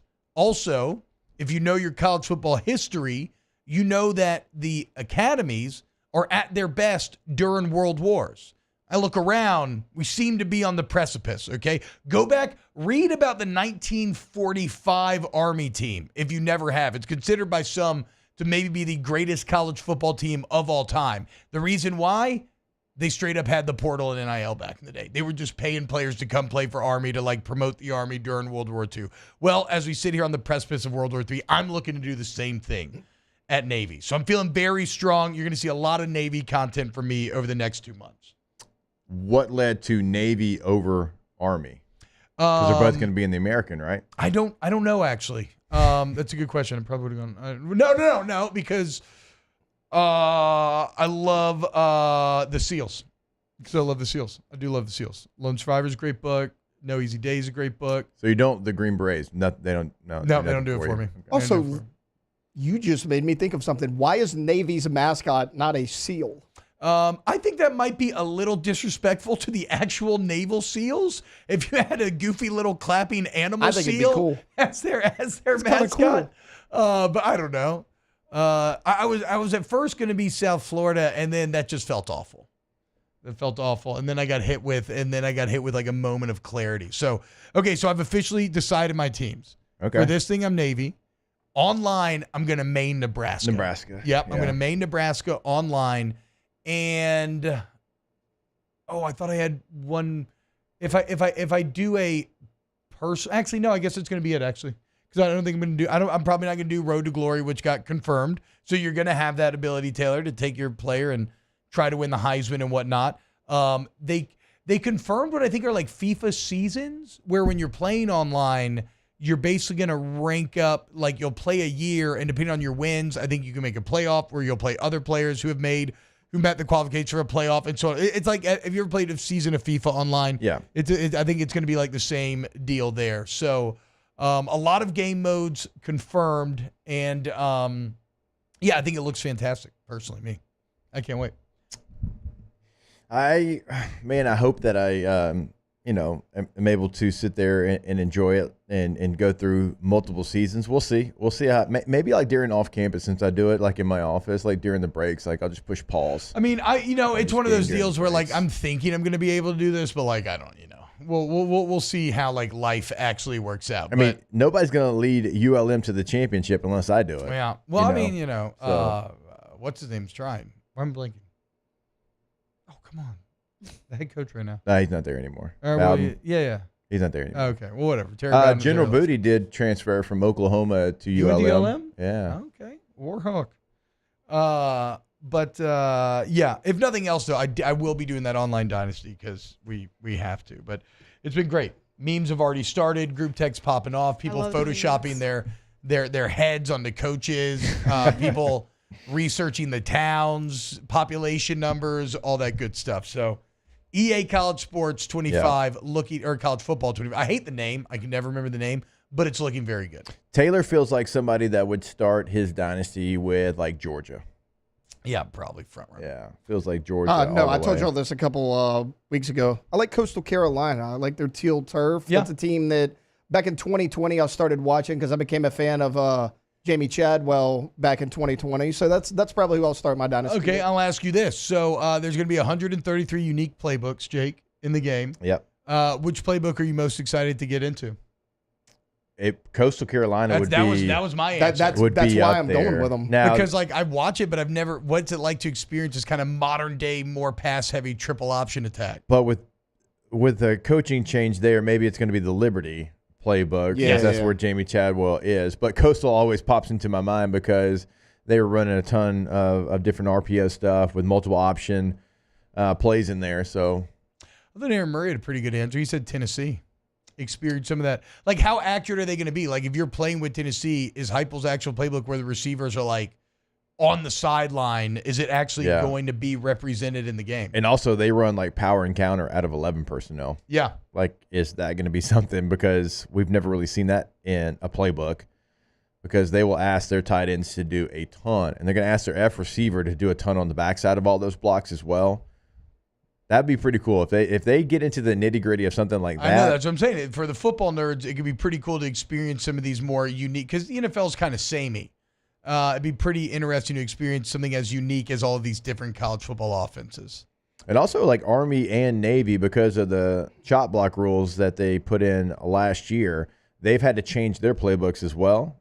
So that could be kind of fun. That's the one thing I'm kind of nervous about, is I'm going to have to really learn how to master a playbook that I have no great familiarity with, like the rhythm of what I should be calling, how to execute it, but we're going to get in the lab. Well, my question for you was, are you sticking with the Army playbook, or are you just going, this is my program now, we're going full spread, up-tempo offense with Navy? No. I mean, I think that's the right call. I think that the Navy scheme is, it feels kind of like a battleship or an aircraft carrier. I believe in an on-ground, I believe in a ground-based attack here where we're going to be splitting the waters and whatnot of the defense. Again, I just need to get my hand on some of that defense budget. There's so much out there. I could pay these kids so much money if only we could just let me in, Congress. Let me in! But yeah, I'm excited. Looks like a lot of fun. There's some cool things about like some sort of like adaptive in-game wear and tear systems. It seems like they're going to want you to like be kind of on top of your subs and whatnot, and like kind of personnel packages, which is fine if it's quick, you know. I don't have to sit there and wait for like a minute online where somebody does their subs. There's nothing more annoying in the world than that. But yeah, I think it looks really good. Unless you just you hate Ultimate Team and you're like, oh, it's too much about Ultimate Team, but like it is what it is. Of course it's going to be. Here in the short term, right?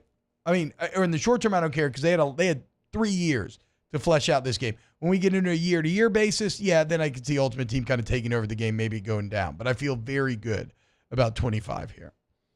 Matt C, T-Bob doesn't have the discipline to run the triple option. Try me. Fullback dive, okay? Matt C says going to bring La Tech back to the promised land. Yeah, like I've been known to be like offensive coordinator at wherever, head coach at Louisiana Tech, offensive coordinator at big school, then head coach at big school. Yeah. So La Tech's probably going to get some love. Them or ULM will get some love from me for sure. Find your way up to Ruston. Hell yeah, man. 3-1, great, bringing football back.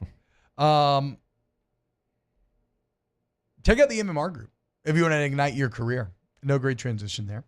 But there's a great culture at MMR. If a dynamic culture with outstanding benefits, if the largest instrumentation electrical contractor in the entire nation, headquartered right here in Baton Rouge, sounds attractive to you, with offices all over the globe. And if you're a college student looking for an internship, a seasoned pro, or somebody who's just starting out fresh, the MMR Group has a variety of positions available just for you. So go to mmrgrp.com, or you can apply now today. That's mmrgrp.com. And again, when I went and toured a bit ago, the facilities are incredible. They're going to it's crazy. I mean, we're talking like gyms, like workout gyms, basketball gyms. Like, again, the campus will knock your socks off.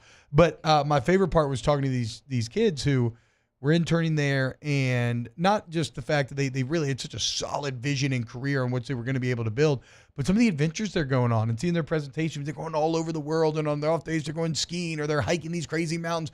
The point is, a job at MMR provides you with like a stability, a career, adventure. Like I said, great benefits, culture, everything. Apply now, mmrgrp.com. In New Orleans Saints news, I really enjoyed a piece by Jaleel Granberry on Who Dat Dish, where coming out of rookie minicamp. Now, again, this is a bit of making a lot of a little of information that arguably doesn't matter, but like Talise Fuaga and Kool-Aid McKinstry had very good minicamps. Kool-Aid McKinstry's college film is fantastic. Like, relative to where you drafted him, he feels like a bit of a steal. Fuaga's film, as we said, fantastic as well. We played you the bit with Jason Kelsey, where he basically, I watched that dude pass that once, and I was like, oh, okay, like he's got it. And the thing is, Jake, it feels like you may have 2 starters in your first 2 rounds, which is potentially great. But what's kind of crazy is about it, now that we know the schedule, you look at it and imagine that you're going to have these 2 new starters, potentially at left tackle if Fuaga keeps up what he did at rookie minicamp, where he impressed at left tackle. And then maybe as you're starting outside corner, depending on what happens with Marshawn Lattimore the rest of this offseason, and you got to deal with that schedule early on. I mean, that's going to be ain't nothing like you're going to learn real quick. It's going to be a big time welcome to the NFL moment. I mean, week 2 even going to Dallas, and all of a sudden you could have Fuaga dealing with Micah Parsons and Kool-Aid dealing with CeeDee Lamb. Like you're going to learn real quick what it's like here in the league. Yeah, and that's kind of something that's hanging over the Saints right now is Marshawn Lattimore. I know ESPN.com, they did, 10 things that need to happen in the NFL here in the offseason, and the first thing on there was Marshawn Lattimore getting traded. Oh, wow. And they actually tagged the team, Jacksonville, alongside, so like maybe the best trade partner. Now, for the New Orleans Saints, you have to decide, because in the article it says that the best you could maybe get is a 4th-round pick right now. And if I'm looking at that and I'm the Saints, unless it's just incredibly toxic, which it might be, we know that relationship has not been on its best foot in a long time. Yeah. I'm like, I just don't know. Is a 4th-round pick, is that worth kind of having baptism by fire to one of my young draft choices? I mean, what did Ramsey get, a 3rd? He got a 3rd to back up tight end. Yeah. So if that's what you're going to get for Ramsey, you're probably thinking a 4th-rounder for Lattimore.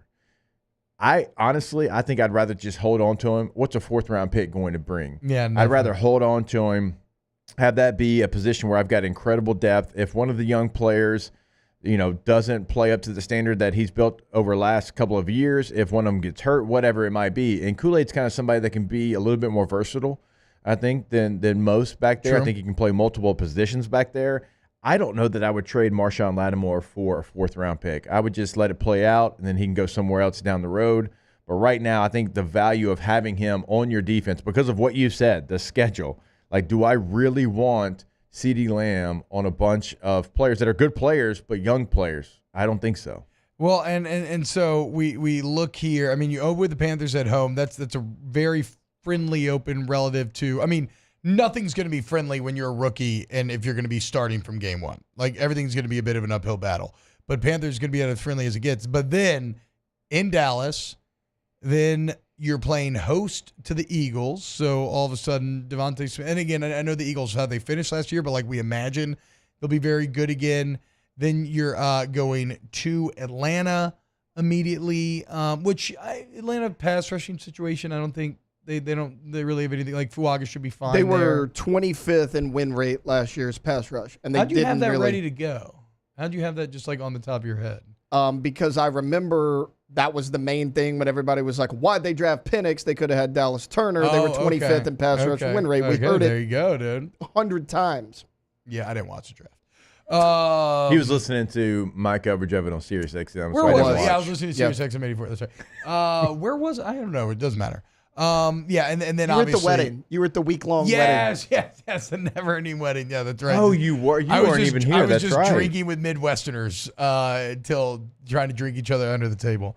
And then you're at Chiefs, which again speaks for itself in terms of the challenges that it's going to present for rookies. So, if nothing else, it seems like Fuaga and McKinstry are going to be baptized through fire. Like, even if Marshawn Lattimore sticks around, there's still going to be a baptism of fire for these guys, and we'll see, man. Again, like, this is all kind of built on they had strong rookie mini camps, and they seem to be strong value draft picks relative to when they were taken. So we'll see as it continues through OTAs, full-on training camp. And so you only play one preseason game now? Is that true? I thought it was 3. Yeah, it's not 1, it's 3. Okay, so you added the regular season game and you took away a preseason game. Why am I only seeing then? Maybe they just haven't updated. But on the you know how like Google has all the schedules whenever you type in schedule. I'm only seeing the Niners August 18th. But I'm sure something's just getting crossed in the technological wires there. But so again, this is a very early hype, but it feels like you may have found 2 starters. And one of the key things, if you're a Saints fan, to watch over the first month or so are going to be how do these rookie starters, how do they hold up under what is just a brutal opening schedule for your New Orleans Saints? Yeah, I guess you're just not updated right now as far as because their second preseason game is against San Francisco. But to your point, I don't see a week 1 preseason game. So weird. It's going to be on the They're still road. figuring it out? That's brutal travel. It's the preseason, so whatever. But to have a preseason game in San Francisco, typically you don't see that.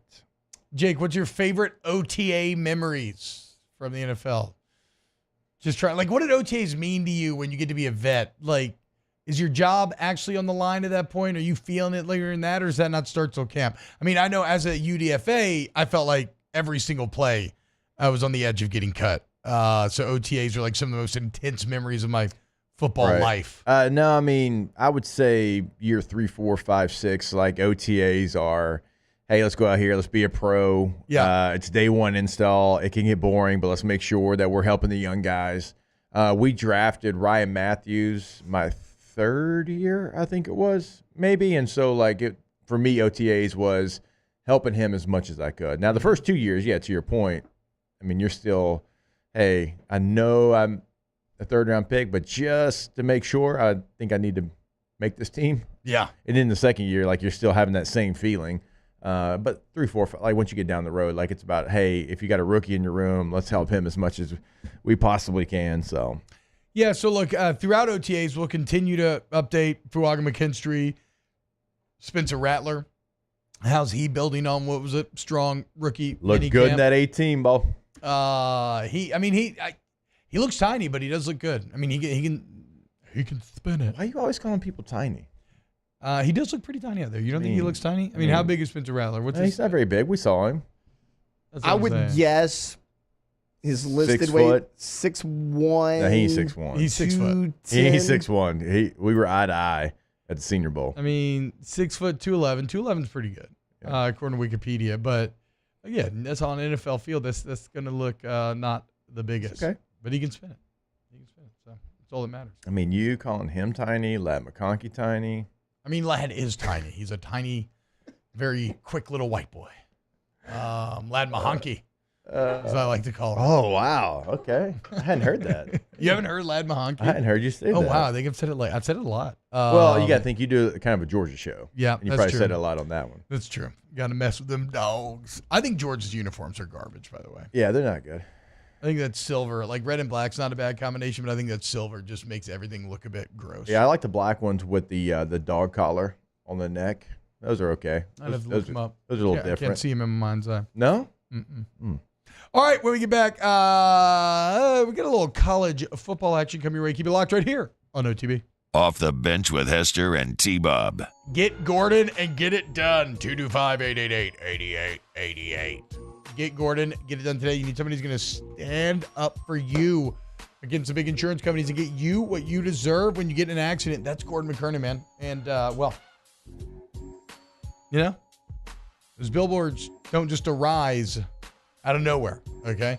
It's because their customers are consistently satisfied and they're consistently getting the job done for those they represent. So let them represent you. Also follow them on social media at Get Gordon, where you got a lot of great content with your favorite athletes, kind of general life advice, what to do when you get in accidents, how to protect yourself. Get Gordon, get it done today. Yeah, when you go to that website, it is a great tool for you because you can find out what they can do for you in the courtroom, past client results, cases they handle. You can get a consultation set up on the website. You can ask a question on the website. All of that right there at your fingertips, getgordon.com. Also, your area code in Louisiana, followed by 888-8888. Get Gordon and get it done.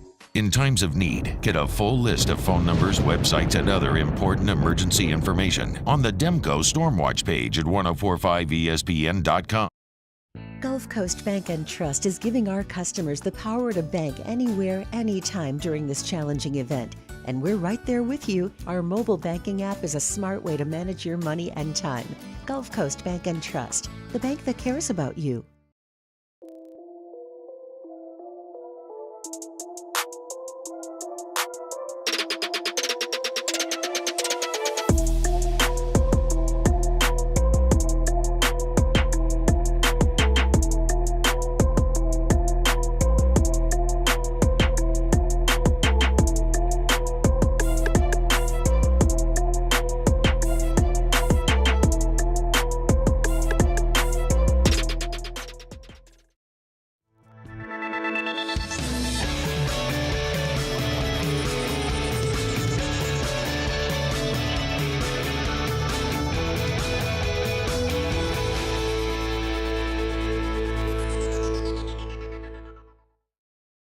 Electricity is all around us, and our families depend on it.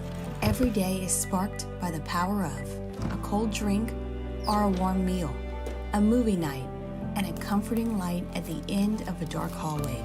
From sunrise to sunset, playtime to bedtime, our team is ready to take care of your electrical needs. Even in the case of an after-hours emergency, the light in your life shines brighter with Mr. Electric.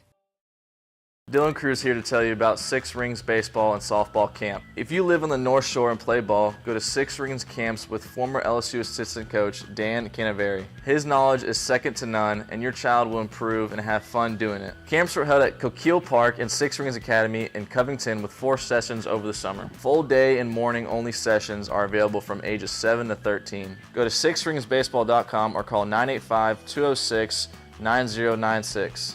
Learn the game to love the game. When it comes to ending cancer, we push forward, always working together for you. That's why our cancer experts at Ochsner have clinically integrated with MD Anderson Cancer Center.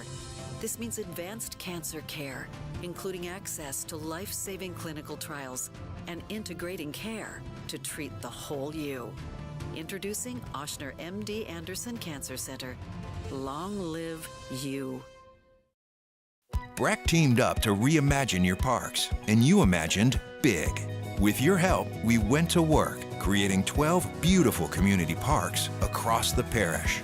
A family-sized water park, miles and miles of trails, and parks just for your dogs. There are more places to splash, to explore, to run wild, and even soar. Hannegriff, join us for the Monday edition of Live at Lunch from the Queen Casino, downtown Baton Rouge. We'll take a look back at LSU's baseball weekend as well as a PGA championship and get you ready for the SEC tournament. Live at Lunch from the Queen, 11 a.m. Monday on 104.5 ESPN Baton Rouge.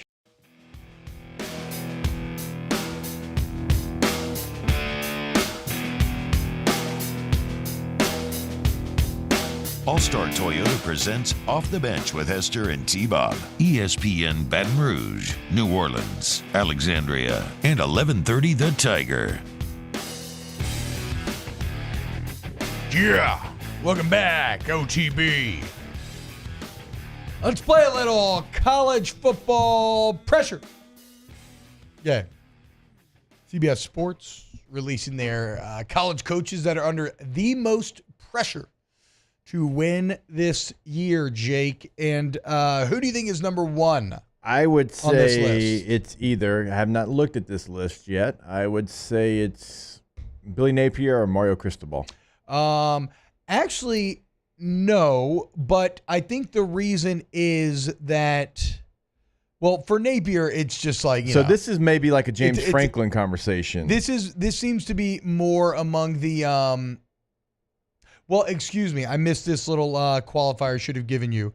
It's this is among CBS Sports' top 25 college football coaches. So Napier and Cristobal would not meet. I'm going to say, okay, let me reassess. They would not pass muster there. I would say James Franklin or Lane Kiffin. No, they have, and I kind of agree with this. They have Ryan Day.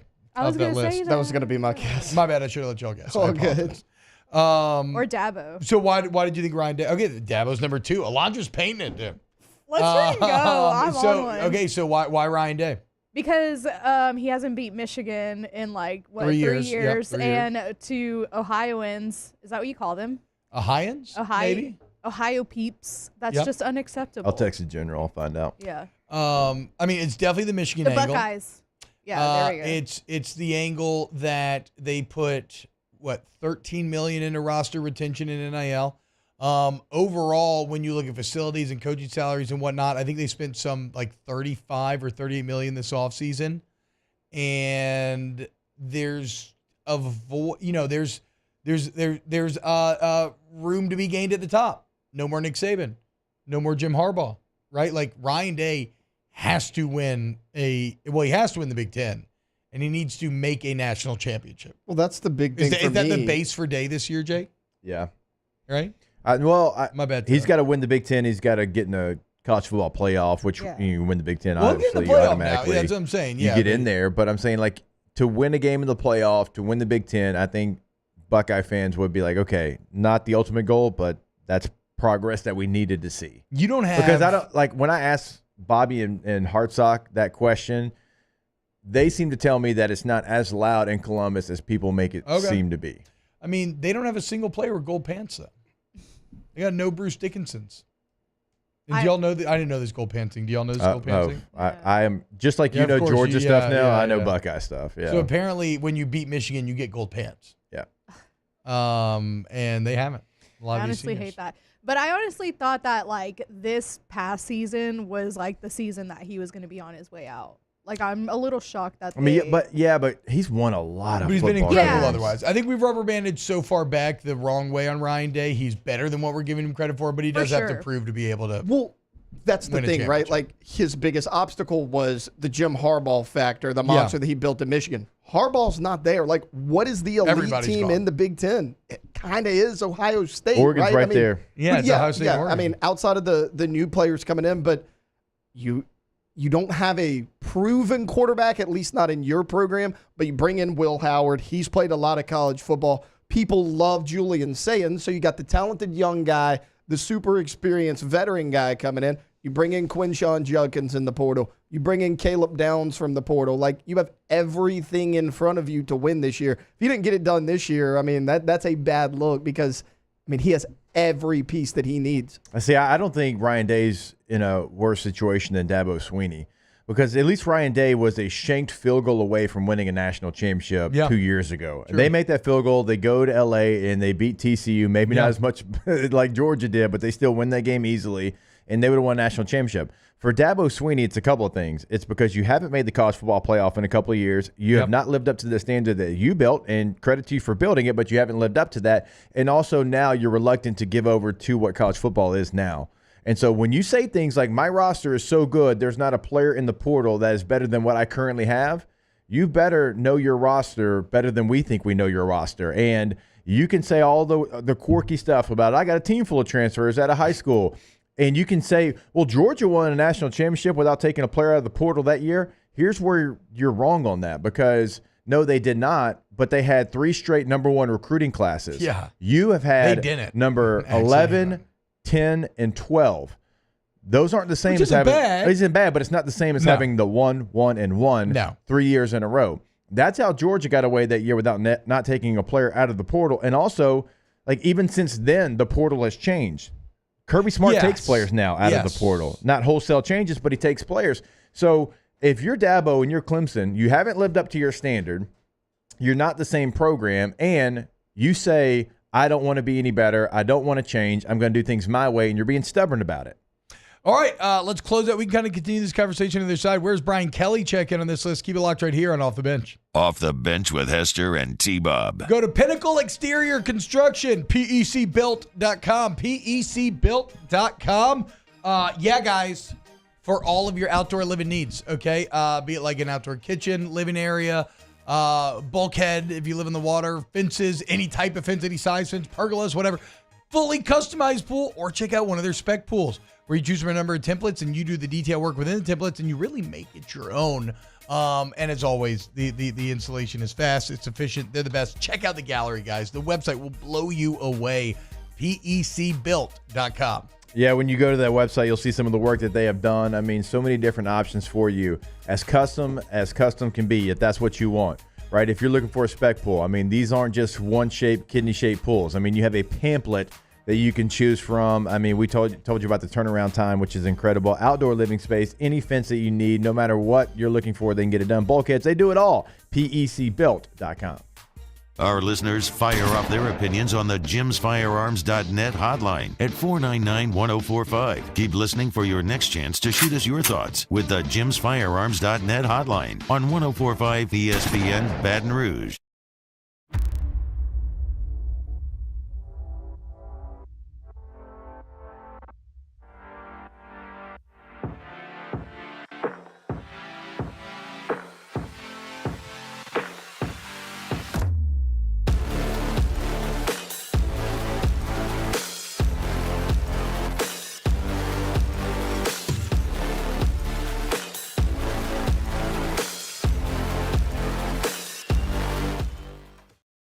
Bayou Ford has the new inventory to get you in a new Ford truck or SUV today, or customize your next vehicle just the way you want it. All new Bayou Ford vehicles come with a 1 million mile powertrain warranty. The crew at Bayou Ford is going to do right by you. Jerry and Benny Payne began Central Plumbing Company out of their driveway in Tanglewood subdivision.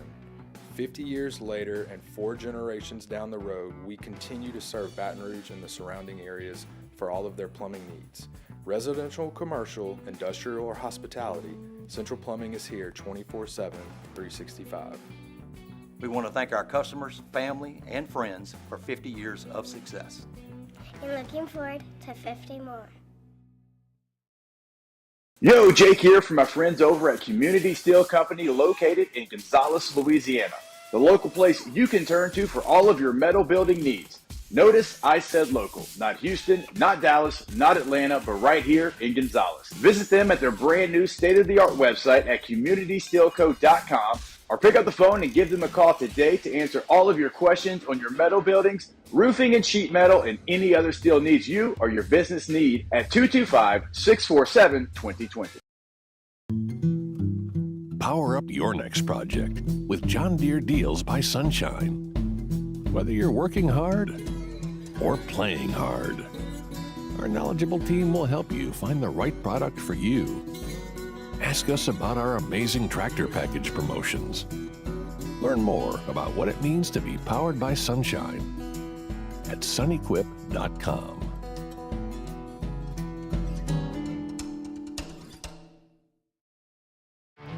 There it is, the extra mile, on the border of expected and extraordinary, for those willing to go further, like vans customized for work or play, with safety and tech to keep you connected, supported by a 5-star sales, service, and finance team, and backed by the 1-star you know. So go the extra mile. It's never crowded, because so few have what it takes to go there. Mercedes-Benz Vans. At Relief Windows, we're more than windows. We're windows, doors, hardy plank, and vinyl siding. But our number one product is always customer satisfaction. Join me for a Monday edition of the Hunt Palmer Show presented by Gulf Coast Office Products as LSU on the NCAA tournament bubble. We'll get you ready for the SEC baseball tournament. Hunt Palmer Show 1 to 3 weekdays, 104.5 ESPN Baton Rouge.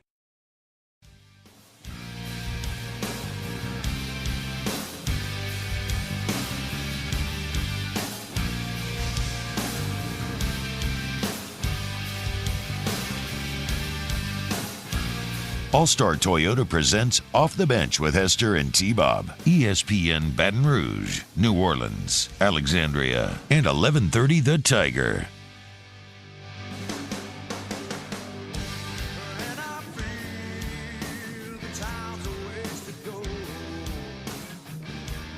Welcome back, OTB. Weekend winners right around the corner. Hold the Mayo. What's the spread line? It's going to be a good time, y'all. All right. So we're getting into top 25 coaches most pressure on them.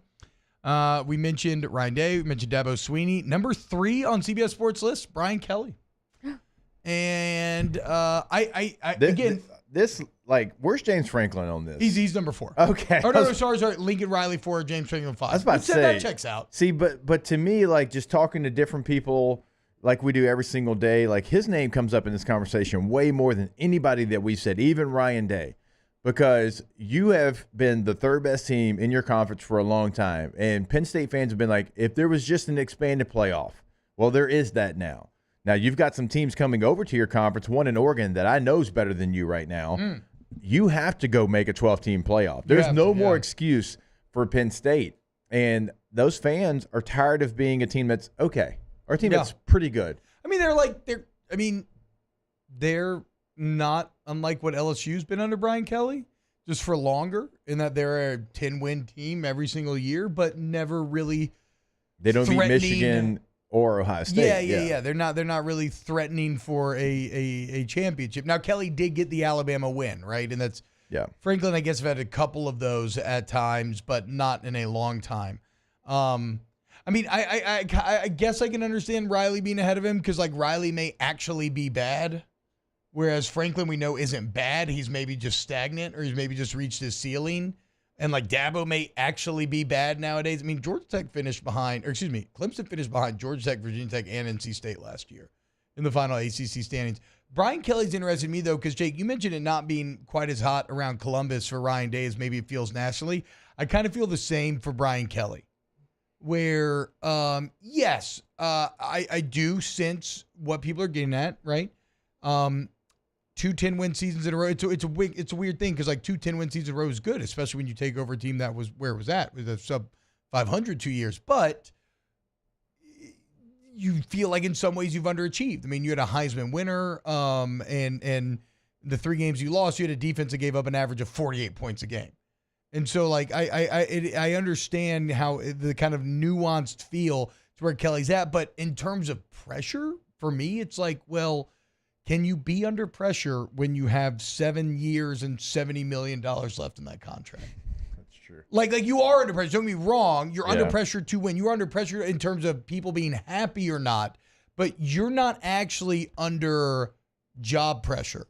Dabo Swinney, if he has another year like last year, I think he'll get another one, but he will be under job pressure going into that next one. If Ryan Day were to lose to Michigan again, that would be immediate job pressure. Like, a lot of these other guys could maybe end up being fired, whereas Kelly ain't. It ain't like that with him. We said it at the time years ago. They are married. You're married. They are married with no clause to get a divorce. Yeah, it's not going to happen. I mean, I'm not shocked that BK's on this list. I just thought that Franklin maybe would be a little bit higher on here because same thing. I mean, a 12-team playoff now is going to be the minimum for an LSU fan base, and I understand that, and I think it should be. It should, like, when 12 teams make the playoff, LSU, with the history that they've had in the last 25 years, they should expect to make a 12-team playoff 80% of the time. Oof. Now, I know. I know when we what did I this just exercise, said. they would have made it 50%, Yeah, right? Or I know. right under 50. Yeah. Huh. I mean, but that is why you went out and got That's Kelly. why you spent $100 million. Yeah, Coach Kelly's supposed to be able to bring you to that consistency that's always kind of eluded you, which, to be fair, you're kind of doing. Now you just need to take that next step, which is obviously going from 10 to 11 wins is the hardest step. It's the reason why Ole Miss just did it for the first time ever in their school history and whatnot. So, according to CBS, Brian Kelly, 3rd most pressure in the entire country. A lot of teams feel like they should make that 12-team playoff, Jake. Not a lot of oxygen, not a ton of oxygen in the room. Like, there's not as many spots to go around as it actually feels like. Yep. Big Ten and SEC just alone. Yeah. There's like 4 on each side that you better make us. it. Yeah, like that's us easily. Like, we deserve to be there. Yeah. Always. That's who we are. Okay. Yeah. Well, you going to learn today or this fall. I can't wait. More Off the Bench. Weekend winners kicking off Hour 3 next. Off the Bench with Hester and T-Bob. Go to Agatimba Baton Rouge, AgatimBR.com, AgatimBR.com. As we said, guys, summer's here, okay? That AC unit's going to be working overtime. And so it's time to take control of your comfort zone and make sure that your system is good to go. I would always recommend a little preemptive Agatim sort of checkup, right? Let's make sure that we're going to avoid we don't want anything small turning into something massive and needing a big fix down the road. So you get Agatim out there, a little licensed, bonded, insured checkup, get that service to the highest degree, and make sure you're good to go for summer. Also, remember, whole home generators, Agatim's your answer. Agatim Baton Rouge, AgatimBR.com. Yeah, when you go to the website, check out what they can do for you. Obviously, like the maintenance plan that T-Bob and I always talk about, because like even if your unit, or you think maybe your unit's working fine, you want to make sure that it is at its peak performance, as we are here. It is summertime, and the last thing you want is for your AC to not work for you. AgatimBR.com. There it is, the extra mile, on the border of expected and extraordinary, for those willing to go further, like vans customized for work or play, with safety and tech to keep you connected, supported by a 5-star sales, service, and finance team, and backed by the 1-star you know. So go the extra mile. It's never crowded, because so few have what it takes to go there. Mercedes-Benz Vans. Elevate brand visibility, ignite customer engagement with the power of radio and digital advertising combined. Guarantee Digital Media brings the two together as a trusted media partner in Louisiana for nearly a century. Claim your free digital audit at guaranteemedia.com. Farming is a way of life for us. It's not something we get up in the morning and dread going do. It's just something we go to bed at night looking forward to getting up to go do. John Deere equipment is what we as farmers strive to have. So it's in your blood, it's in your veins. It's just a part of who you are. Green is what we want to be in. The other tractors were acquired to patch it up to get to where you want to be. Where we want to be is in John Deere. Flip the switch and learn more about what it means to be powered by sunshine at sunequip.com. I've been doing business with Luba for 25 years. They're dependable, trustworthy. It's just the attention to detail with our clients. Our folks have years and years of experience. They're highly trained professionals, but many companies have that asset. What I'd like to think makes Luba a bit different is that we use those talents in a way that truly is dedicated to serving the needs of the folks who depend on us. Dylan Cruz here to tell you about Six Rings Baseball and Softball Camp. If you live on the North Shore and play ball, go to Six Rings Camps with former LSU assistant coach Dan Canaveri. His knowledge is second to none, and your child will improve and have fun doing it. Camps are held at Coquille Park and Six Rings Academy in Covington with 4 sessions over the summer. Full day and morning only set 9.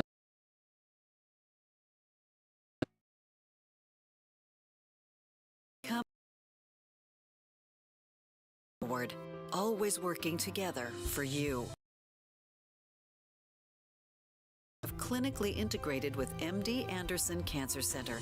This means advanced cancer care, including access to life-saving clinical trials and integrating care to treat the whole you. Introducing Ochsner MD Anderson Cancer Center. Long live you.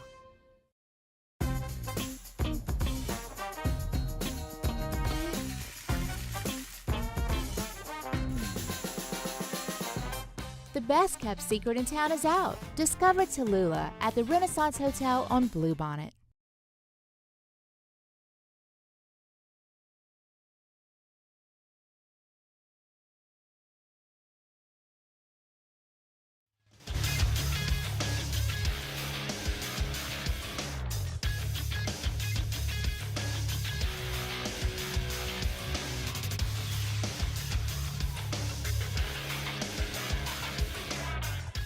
Good morning. It's 9 a.m. here on Monday, May 20th. Today in Baton Rouge, you can expect mostly sunny skies with a high of 92. In hour 3 of today's show, we'll have weekend winners at 9 a.m.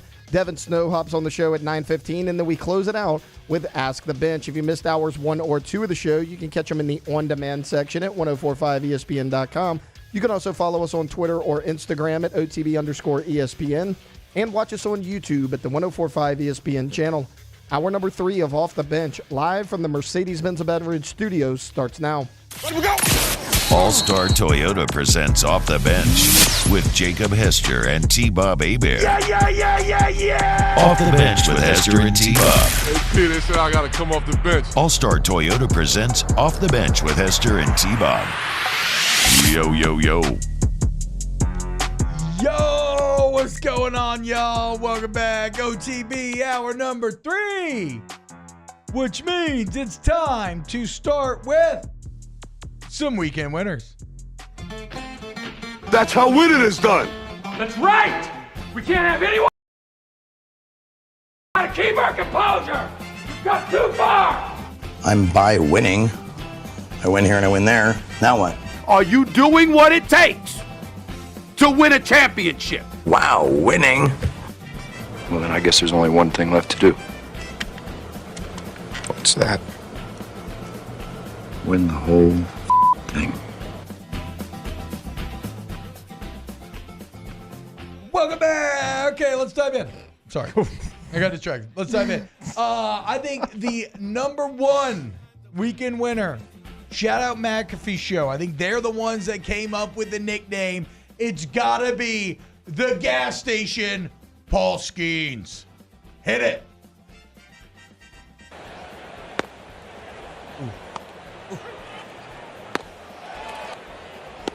Look 2 and struck him out looking. Bellinger. He struck. Great Peter to try and get the head out for Hunt.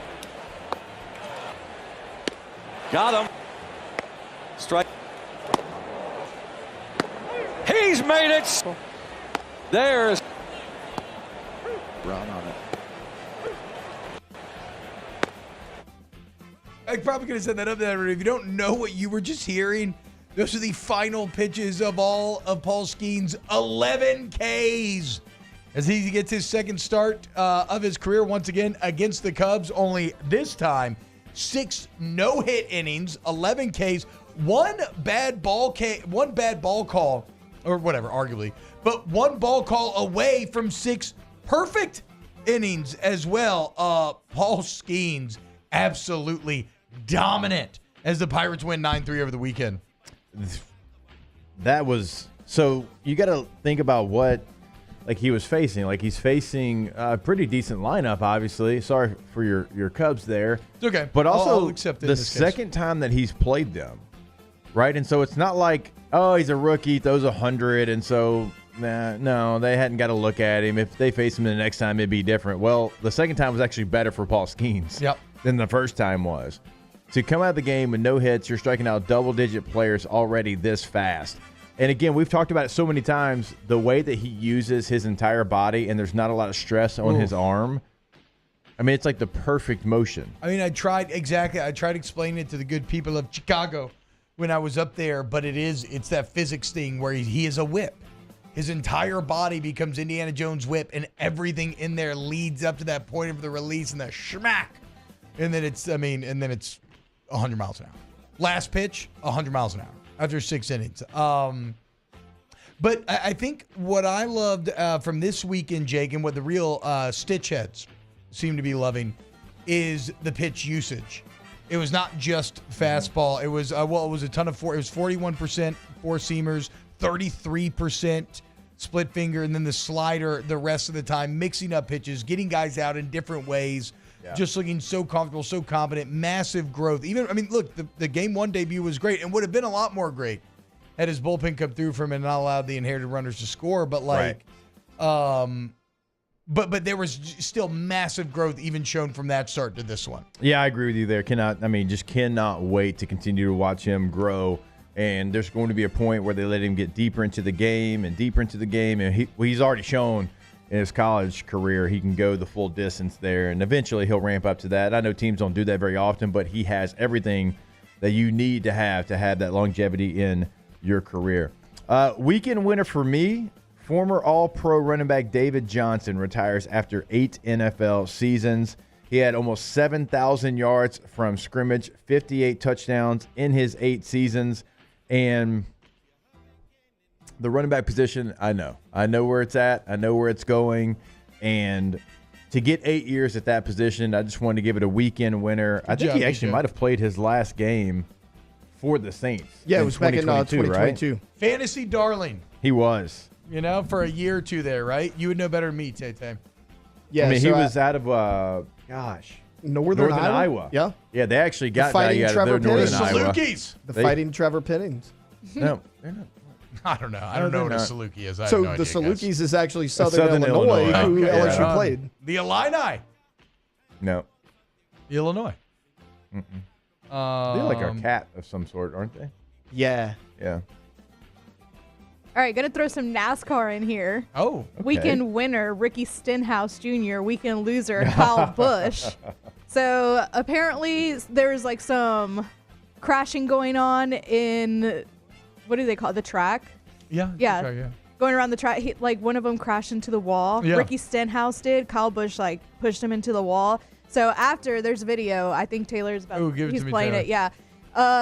If you're watching, they're just arguing back and forth. Ricky Stenhouse just socks Kyle Busch in the face. We need audio for this? And no, you don't need audio. God, I love NASCAR drivers punching each other. I actually don't even know if it cusses or not. So, but yeah, they are arguing, going back and forth. Why'd you push me into the wall? Why would you do that? Dude, I didn't push you into the wall. And then he's about to sucker punch him. Kyle Busch doesn't even see it coming. Look at that. Oh, Ricky, dude. Oh, bruh. The craziest part about that, too, is how it's like, oh, man, who came in there? It's his dad. It's Ricky Stenhouse's dad. The that older came in guy. there at the end with the hits? No way, dude. All right, Pops.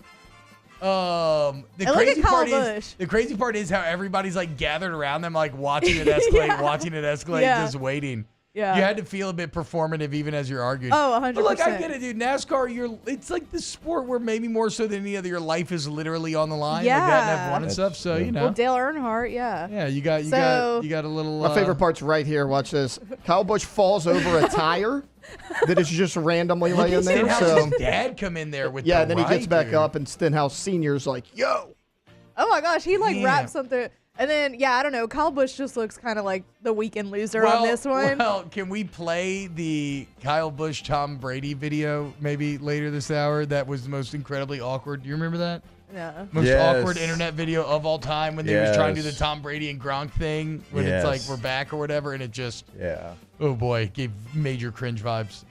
All right, so my weekend winner is going to be the Indiana Pacers. Now, look, the New York Knicks were injured. That obviously played a big factor in that. But let's not take away from what the Pacers did yesterday. Every starter in their lineup scored 15 points or more. That's the first time in franchise history in the playoffs. They shot 67% from the court. That is the best in a Game 7 in NBA playoff history. And you look at Tyrese Halliburton. He's a star in this league. He hit multiple threes yesterday. Miles Turner has turned into really a top 5 center in the NBA. This is a team Taylor. coached by Rick Carlisle, who is getting a second opportunity of this thing after kind of going pretty stale in Dallas. Weekend winners, the Indiana Pacers. They did everything they needed to do. I get it. Brunson gets hurt mid-game. He breaks his hand. He can't Julius play. Randle's not there. Hart's hurt. The whole team's Anunoby's hurt. Randle's not there, which, first off... It was never the same after Anunoby went down. No. And everybody's like, he came back and started. He played 5 minutes yesterday. Like, they put him in there. He played 5 minutes. They figured out he couldn't do it. He sits down. But the Pacers score 130 points in that game and shoot 67%. So I think that's getting lost in the weeds a little bit. So they're my weekend winner. And I love it, too, because, honestly, the Knicks probably lose that just because they're injured to all hell. And then the headlines today are like, is Tom Thibodeau's style sustainable? And it's like, God. It's funny you say that. I was listening to that this morning coming in. Look, Brunson, Hart, and Anunoby had the highest usage rate of any 3 starters on any team in the playoffs. We saw but weren't they already down 3 other guys? Yeah, they were. And he didn't have a big rotation. Now, is that front office's fault for them not being deep enough? Or is that more on Thibodeau? When he coached the Bulls back in the day, they were super talented. They got decimated by injuries a couple times. We've seen this before with Tom Thibodeau, so this is not an outlier on that. Wow. Tay soft. Fonzarelli, weekend winner. Angel Reese being Angel Reese in the pros. Wait, so, okay, and also shout out to Angel Reese graduating this weekend. Craig Granger mentioned it earlier. I was actually talking to someone after the Pink Pandas finished off a nice little 8-1 season yesterday. Just dominant. Dominant Let's turnaround. go. Hold up. I mean, we went to the Why top are of we the table. brushing past Yeah, you we went can from visit that. winless to being 8-1. I mean, and I'm not even keeping score. We're just smashing teams so badly now. Wow. Bury the lead one time. Yeah, suck it, you Dunham nerds. But I was talking to somebody who works at in LSU graduation, and she was talking about Reese and some of these other superstars.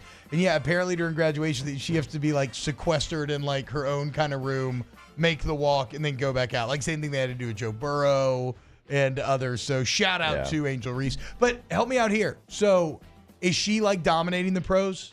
Caitlin's kind of struggling, right? Everybody's talking about it. Is Angel Reese beating Angel Reese? Last game they won, she was plus 17 and plus minus. Okay. I think she had 11 points, 9 boards. It feels like there wasn't much of a drop-off. Yeah, she's hovered around a double-double basically every time she's played. Which is what she did every time she played here. And Caitlin Clark scored. They played New York again. She scored, her efficiency was better scoring. I think she was 4 of 9 or 4 of 10 from beyond the arc, but she had 8 more turnovers. Yeah, I mean, look, Vin. So that's pro game. 21 turnovers in 3 games. Pro game, and they're trying to do everything through her.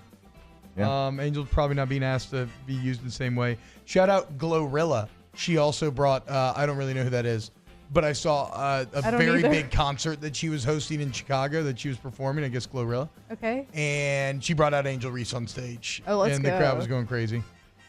Well, it's probably because they knew who Angel Reese was, and they have no idea who Glorilla is. Well, so I looked at her Twitter. No, Glorilla's, very famous. 2 million followers. Oh, my gosh. She seems to be in the kind of the Megan Thee Stallion, Sexy Red okay. kind of family of artists.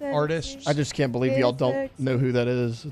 I know who Sexy Red is and Megan Thee Stallion. Yeah, of course. No, I mean, Glorilla's huge. Yeah. I can't believe y'all don't know who that is. I know. What's your favorite Glorilla song?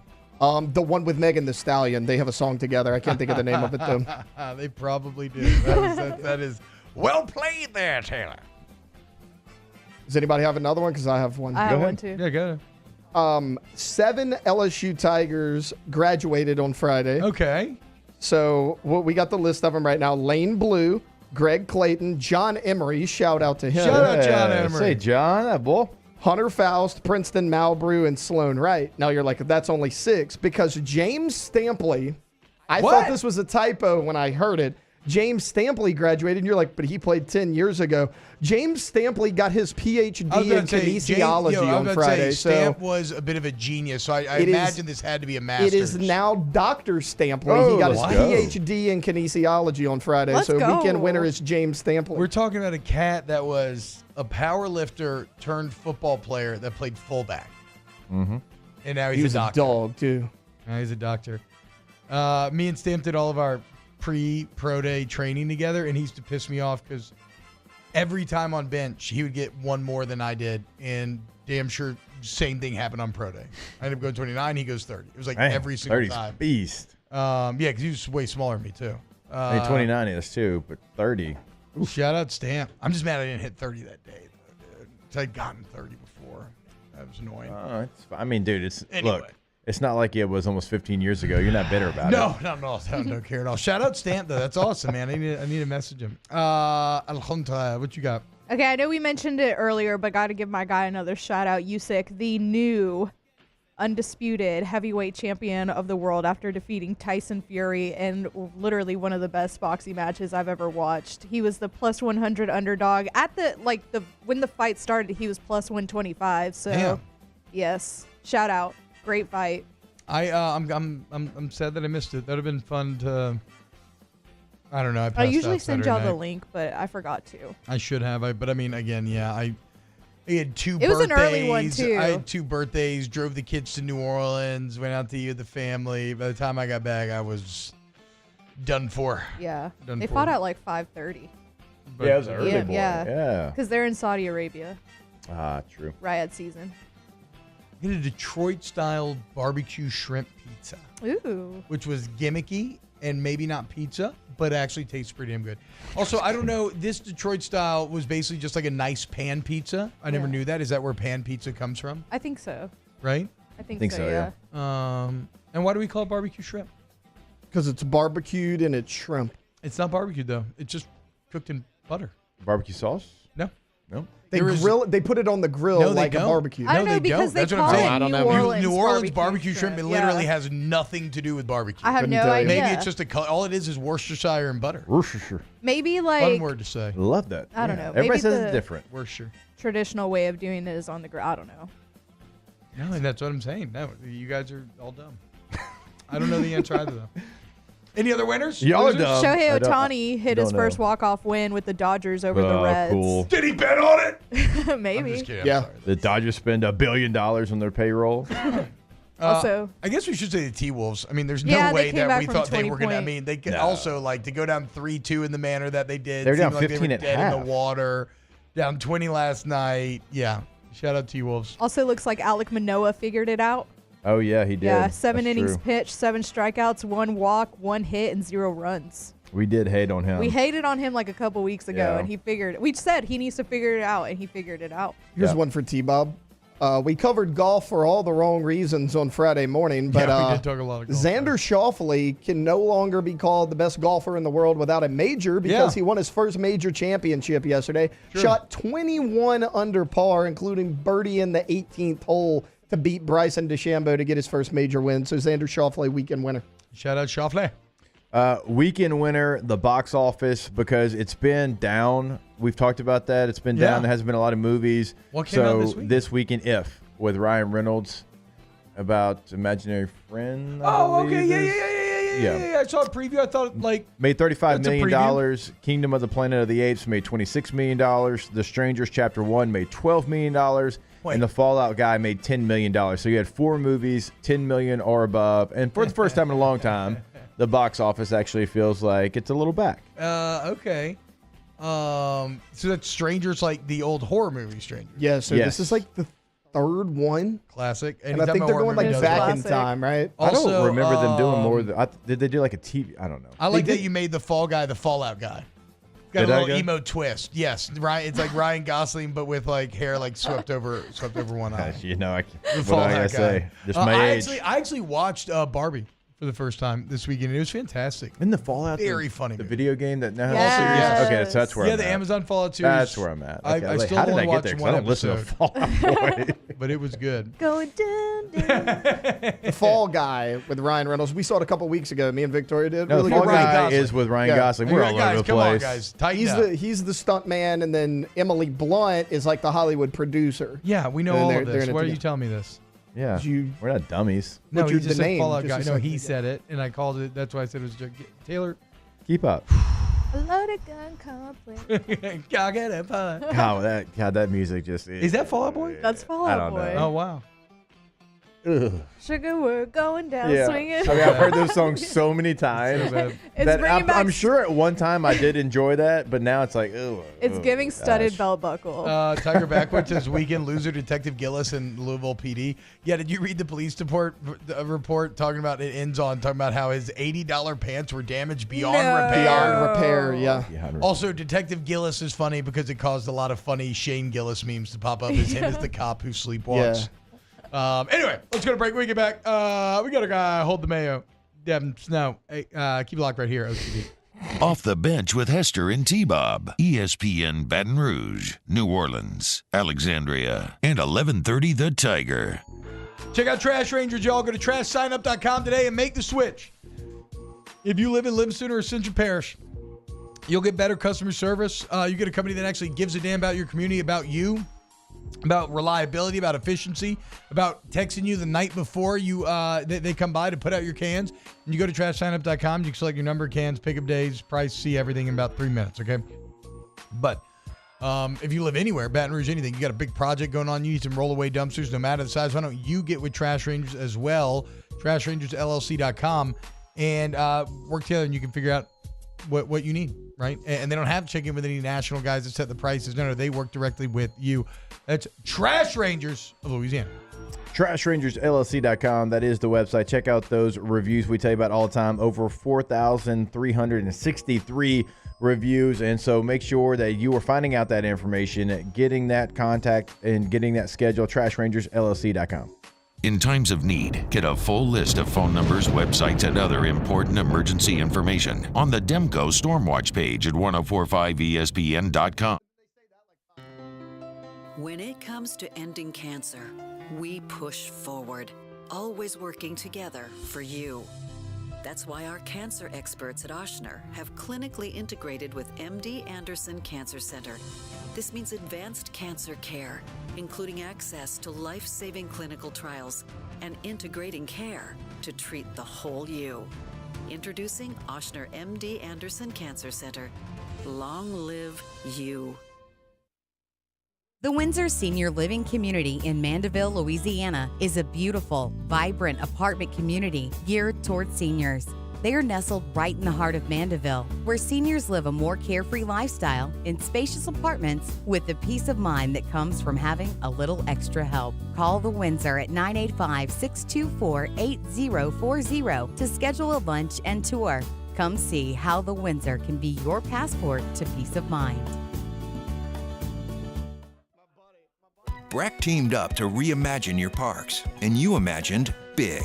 With your help, we went to work, creating 12 beautiful community parks across the parish. A family-sized water park, miles and miles of trails, and parks just for your dogs. There are more places to splash, to explore, to run wild, and even soar. You imagined, we delivered. Gold.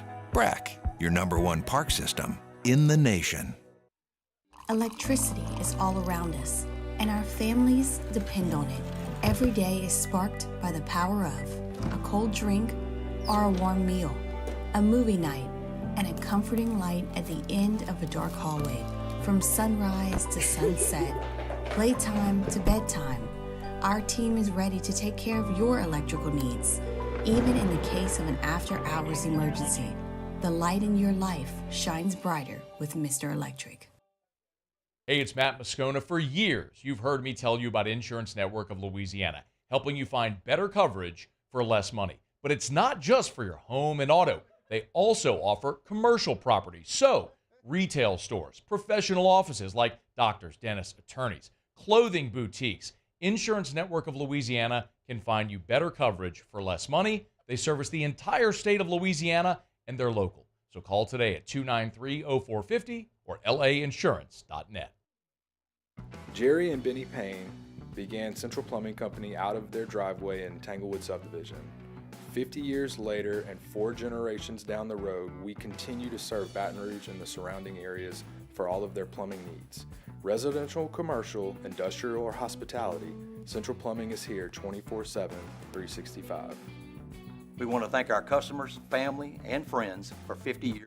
Matt Moscona inviting you to join us for Monday's AFR, presented by Relief Windows, recapping the final weekend of SEC baseball play and getting you set for LSU's Game 1 in Hoover. Join us 3 to 6, 104.5 ESPN Baton Rouge.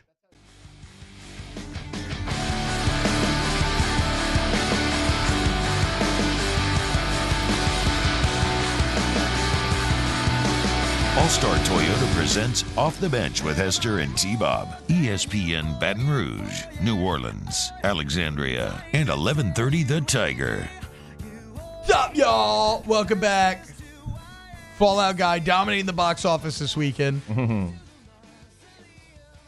It's time for some spread lines with our guy, Hold the Mayo, Mr. Dem Snow, who, again, guys, earlier in the chat said Tommy White going to be at Spread Quarters sometime soon here to pod. Freaking love it. Dev, what's up, brother? What's going on, man? Yo, what's up? I appreciate the Fallout Boy Sugar We're Going Down intro. That was nostalgic, dude. Very nostalgic. And shout out Cade Beloso, because that's who made that happen, Paris Giambi. Hell yeah, Paris Giambi. Also been there in Spread Quarters. I eventually I'm going to find my way there. I apologize, Dev. What's been going on, though, bro? What tickled your fancy over the weekend? Well, I mean, I missed last week, so I didn't get to talk about the Saints schedule. So and legit, sincerely, been thinking about the Saints schedule every day. Just every day? Yeah, since it came out, man. It's one of them things, man. It's just like you start feeling different, as the days go by. But one thing I will say, man, Derek Carr, biggest game of his life. He would have never thought it, but biggest game of his career is Saints versus Panthers, week 1. Because, dude, you got to show out, right? You got to show out against the Panthers. If not, the whole Gulf Coast is going to be calling for Spencer Rattler. I mean, you just, with how the schedule breaks, if you don't beat the Panthers, you're dead in the water. Like the season's over. Right. Yes. It's everything. It's everything, bro. Like, you're playing a bunch of scrubs. The Panthers defense is not as good as it's been in the past. So let's go, Derek Carr. Like, I'm expecting a 14 to 21 point win. Bro, we got to remember, Dev, week 1, nobody knows that they're bad yet, right? Like, everybody still has convinced themselves that they might be good. So you're not going to get like a week 15 broken Panthers team like you got last year. Bro, come on, man. You know the Panthers are bad. I know, but they may not know. Did you never know with these NFL teams? They spent a lot of money at free agency.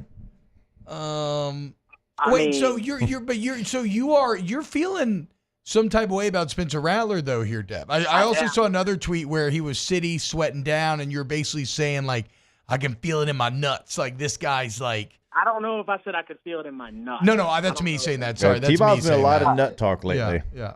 Whew. I mean, always. But I see what you're saying, I guess. Yeah, I get it. No, okay. So that I apologize then for putting words in your mouth or putting nuts in your mouth, if you will. But what I'm saying is, why are you feeling some type of way about Spencer Rattler? Just because I know the leash is short, man. You know what I'm saying? Like, I know the leash is short with Carr. So even though the Saints are all in on Carr again this year, that don't mean that the fan base ain't going to be pissed. And when this fan base gets pissed, man, it's rough, bro. You know what I'm saying? So just do me a favor, Derek. Just beat the Panthers and beat them convincingly. Then we get to go to the Cowgirls. And Derek Carr could turn into a hero that quick. That's what's crazy.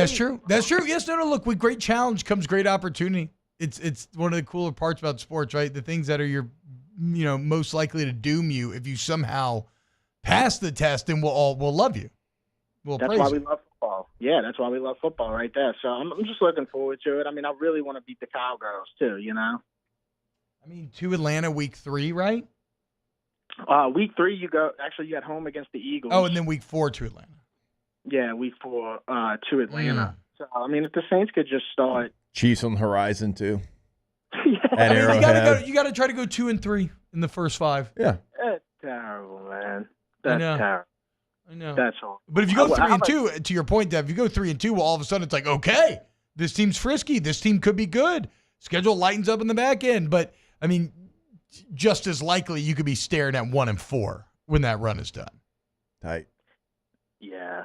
I mean, I don't know, man. I think it all starts with that Panthers game, and I hate to emphasize the Panthers like that because really, who cares, right? No, it's a must-win. Yeah, it's a must-win, dude, because it really just sets the tone right away. And it, I don't know if y'all remember the opener last year against the Titans. That was a decent win, right? But it was kind of sloppy. You know what I'm saying? Yeah, it was gross. Yeah, it was gross, right? Like, let's just do a little better this year. That's all. Well, I mean, you finished so strong offensively last year. Like, your final 6 weeks were objectively great. And so, regardless how you feel about Derek Carr, so, like, the hope would be that you would build off of what you showed at the end of last year. And there's going to be so much hope riding on Kubiak, right? He has become the kind of golden ticket for Saints fans to be like, okay, no, this is going to be different because we got rid of Carmichael and now we got Coobs, who we just used basically to say like we have Kyle Shanahan, which maybe is a ridiculous take, but that is how everybody's brain thinks about him. Yeah, I mean, let's just see, I guess. I don't know. Because I heard the offense is a little, don't get me wrong, I heard it's basically like, I don't know, kind of check down type stuff. But I guess we're going to see. I heard it's a lot of checking down. But, I mean, Derek Carr loves the check down. I mean, you hear that, what's your reaction to that, Jake? I don't necessarily – I don't think I would call it check downs. I think when you look at how they use the tight end position, obviously, like there's going to be intermediate routes. You've got a Deebo Samuel who you want to get the ball to quickly, so some of that's going to be at the line of scrimmage as well. It's not really check down to the running back per se. I mean, like and you have Christian McCaffrey. If you do check it down, you understand that as well. So I think it's more, it's at intermediate stuff, maybe at the line of scrimmage, but I think that's because of the personnel San Francisco had. Yeah. Quick release is really kind of what I meant to say. There you go. Yeah, Derek Carr's going to have to get the ball out quick. So let's just sit, If that ain't the power of words right there, is it check down or is it quick release, right? It's in the eye of the beholder. Do you like the offense or do you not? So Dev, I saw you do a schedule reaction show. What is the temperature of the Houdat Nation in terms of the schedule? I mean, people think it's a tough schedule. I don't necessarily think it's like as tough as it was last year, but it is a tough start, right? So I kind of agree with him on that. But last year was easy though. Well, this year's supposed to be. Yeah, I forgot that. I guess 31st. You're right, actually. Yeah, that's right. It's supposed to be easy. Yeah, this is actually, I don't know what last year's was, but we blew that. That didn't look easy at all. Yeah. You know what I'm saying? You're right. So, but I think like this year it's like one of the easiest schedules in the league. We'll see. I mean, dude, look. Like I said, man, it's going to come to that first game because you need that momentum, bro. You need something to go into Dallas to feel like you something. Which, by the way, I really want to go to Dallas, because I've never been to Jerry World, and there's no team I like beating more than the Cowgirls. Go bring some Respect Your Body beers over there to D-Town. Yeah, and Camellia said that they'll give me $600 to travel anywhere to eat red beans, so I got to consider that. Hell yeah, dude. There's got to be some Dallas red bean places, huh? For sure. Oh, absolutely. Oh, yeah, there'd be some. plenty. Yeah, Ton. for Bro, sure. you'd be surprised, bro. Like, you could probably go to, like, the Midwest, and there's probably at least one spot. And if they saying they're going to give me $600, bro, like, I just need to go. Yeah, hell yeah, dude. Taylor, are you gonna go? Are you gonna go week 2 to Dallas? I'm working on it. Yeah, Okay. looking like I am. Wow. What jersey you gonna wear? Zeke. Ooh, I don't know. You know where's Zeke? Probably my Micah Parsons jersey. God, you suck so bad. I hope Talise Fuaga kills Micah Parsons. Probably not gonna happen. How'd you feel about the draft, Ev? Wait, say it again? How'd you feel about the draft? Oh, about the Saints draft? Yeah, love it. Oh, bro, what? I mean, way better than what I expected. Okay. I thought, yeah, I mean, there was a lot of fun picks. I mean, what do you want more from as a football fan to see your team drafting some fun picks? And we did. You know, don't That's get me wrong. The Fuaga, that's like, you know, buying a washing machine. You got to do it. But Yeah, I mean, I need a new dryer. Yeah, 100%, dude. I want a new washer and dryer really bad, actually. You know, it's just you got to go do it. You got to go do it. What else? What else is on? What else is kind of tickling your brain over the weekend? Any other spread lines? I mean, to be honest with you, bro, not really. Yeah, I feel you. It's that time of You year. didn't watch the Tyson Fury fight? That feels like something you'd have been over. Yeah, I did. I did watch it, Yeah. and I had tweeted right before, right in the third round, because Fury started cooking, right? And I was like, dude, nobody will ever beat this dude, Fury. Bro, it just goes to show you, dude. Like, that is me on Twitter, dude. Like, I can't tell you how many examples I got of saying something's not going to happen, and it literally happens within minutes. So, I don't know. Shout out to Usyk, dude. That dude was, he was pretty good. Tyson Fury was kind of like, I don't know, playing too much in the beginning. Like, I don't know, man. It's like, bro, this dude was really good that you were facing. Fury kind of overlooked him, I feel like. So that's what happened then. Yeah, I did see a lot of memes of Fury kind of, messing around at the beginning of the fight. How he survived, what was that, round 9, y'all said? Yeah, that flurry that I was watching where he's just like a zombie bouncing off the ropes. I don't know. Nobody can take it like Fury can. I think any other ref would have stopped that fight. I mean, yeah, probably, you said, probably should have. The thing is like, Fury's been knocked down and stuff, but he's never been knocked out. So, I mean, I think that's in the consideration. Yeah, I think so too, Yeah, they're like, this dude ain't, you know what I'm saying? He ain't done. Like, he got knocked out or knocked down by Wilder one time and wound up winning that fight. So, yeah, I still don't know how he got it from that one. So that was crazy. Yeah. The punch that nobody gets up from. I mean, think about Fury's career, dude. Like, this dude's had a hell of a, legendary career. Like, I think that was his first. That's his first loss.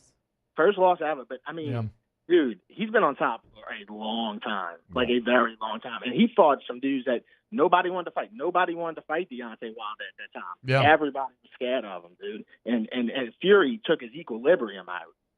The Gypsy King. The Gypsy King. Don't Calling like him his Tipsy King now. Don't like his trunks though. Dude looks like a little sissy. I ain't gonna lie.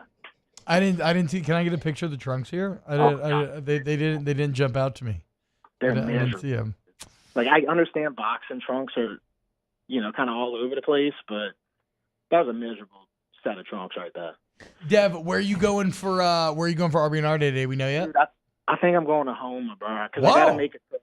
Yeah, I gotta make a trip. So I think I'm gonna go to Houma, which kind of scares me, just because, like, dude, you go to those little small places out there, everybody's so nosy, staring at you. Yeah, you know what I'm a lot saying? of pressure. I talk in a tone the way you're gonna hear me in the restaurant. Even if I'm just trying to do my own thing, like at a table, they're gonna look around and stuff. Yeah, it's very New Orleans of you. Yeah, it just freaks me out. But anyway, that's what I'm gonna do. I'm gonna go to Houma somewhere. Hell yeah, going down the bayou for some red beans on a Monday. Sounds like I was good time. I was gonna go to Cutoff to this place called Sharamy's that I've been before a long time ago when I was a stepdad back in the day. But I figured I'd see some familiar faces. Yeah.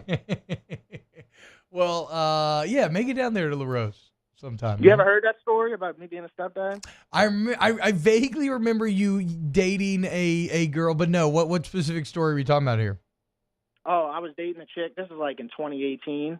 And I hadn't had ass in years, dude. I'm counting. I'm talking about the biggest drought in my life. And, so I went on Plenty of Fish, the app. And I met this girl from, she was wearing a Walmart vest. And I just thought it was so cute. And, next thing you know, I was in a grandma's trailer in Cutoff with 2 kids, washing the baby's ass and shit, you know. Hey, drought broken though. Drought broken. You did what you had to do, man. Yeah, dude. For 3 months, I was one of the best stepdads in the state. Dev Snow, a.k.a. Hold the Mayo, at Snow Like John on Twitter. Check out the RB&R video coming out later today.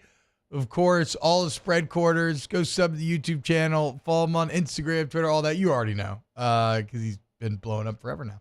Dev, thank you so much. Body Light drops May 24th. You can pick it up at a brewery, baby. Okay, so 4 more days, and then Respect Your Body Light drops. Let's go, dude. Congrats on all of it, Dev. Appreciate it. Y'all take care and have a blessed day. See you, Dev. Have a blessed day.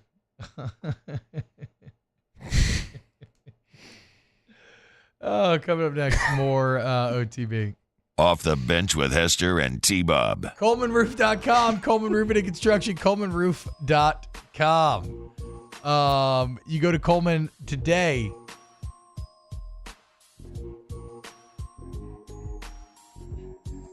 I'm sorry. I think I'm still thinking about Devin as a stepdad. You go to Coleman. Okay, if you want the most complete roofing company in Louisiana, most reliable, most respected as well. But when I'm talking about complete, like we've had all these crazy storms, right? I had a friend whose tree fell on his house. Well, guess what?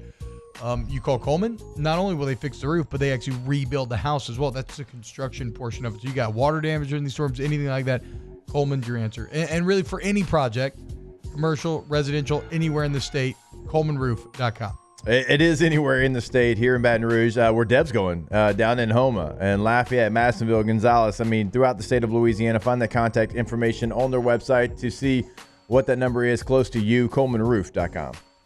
Our listeners fire off their opinions on the jimsfirearms.net hotline at 499-1045. Keep listening for your next chance to shoot us your thoughts with the jimsfirearms.net hotline on 1045 ESPN Baton Rouge. Gulf Coast Bank and Trust is giving our customers the power to bank anywhere, anytime during this challenging event. And we're right there with you. Our mobile banking app is a smart way to manage your money and time. Gulf Coast Bank and Trust, the bank that cares about you. Breck teamed up to reimagine your parks, and you imagined big. With your help, we went to work, creating 12 beautiful community parks across the parish. A family-sized water park, miles and miles of trails, and parks just for your dogs. There are more places to splash, to explore, to run wild, and even soar. You imagined, we delivered gold. Breck, your #1 park system in the nation.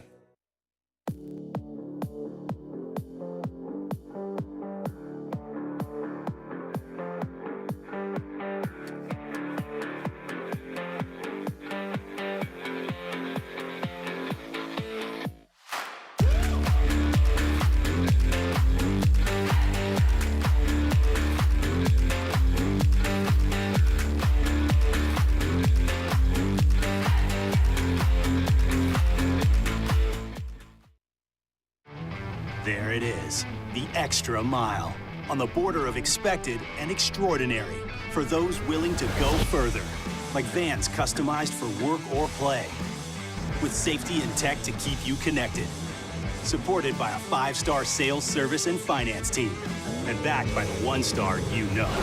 So go the extra mile. It's never crowded, because so few have what it takes to go there. Mercedes-Benz Vans. I've been doing business with Luba for 25 years. They're dependable, trustworthy. It's just the attention to detail with our clients. Our folks have years and years of experience. They're highly trained professionals, but many companies have that asset.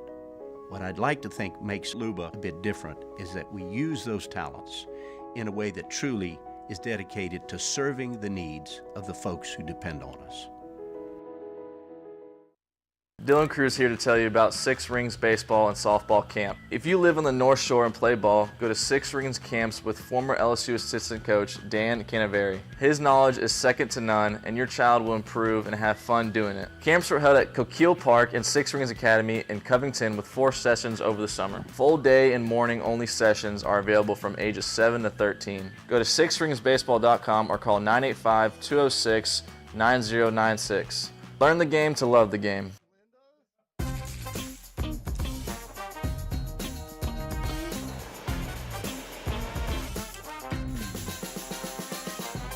The best. Hannegriff, join us for the Monday edition of Live at Lunch from the Queen Casino, downtown Baton Rouge. We'll take a look back at LSU's baseball weekend as well as a PGA championship and get you ready for the SEC tournament. Live at Lunch from the Queen, 11 a.m. Monday on 104.5 ESPN Baton Rouge.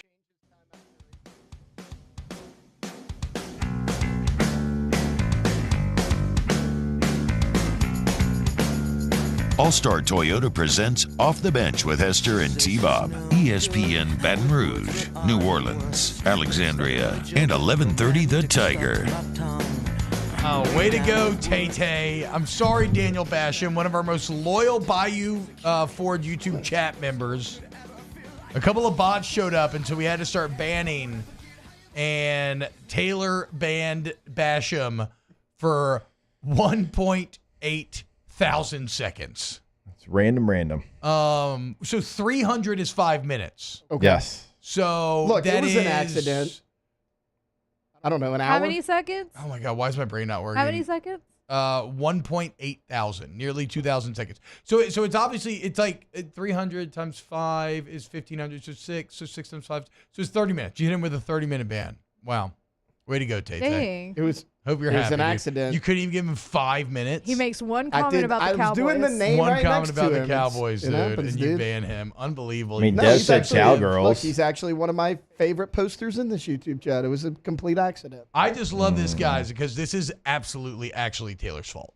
This Yeah, is not no, even me 100%. doing a bit. It is 100% my fault. Taylor Yeah. actually did this now. 100%. Tay sucks. Tay sucks. Tay, save yourself with a Tay NFL story of the day. There we go. Oh, let's go. Okay, so this is a little bit of a wild one. It revolves around Marvin Harrison Jr., everyone's favorite wide receiver from this past draft class. Not my favorite receiver, Malik Neighbors. We know.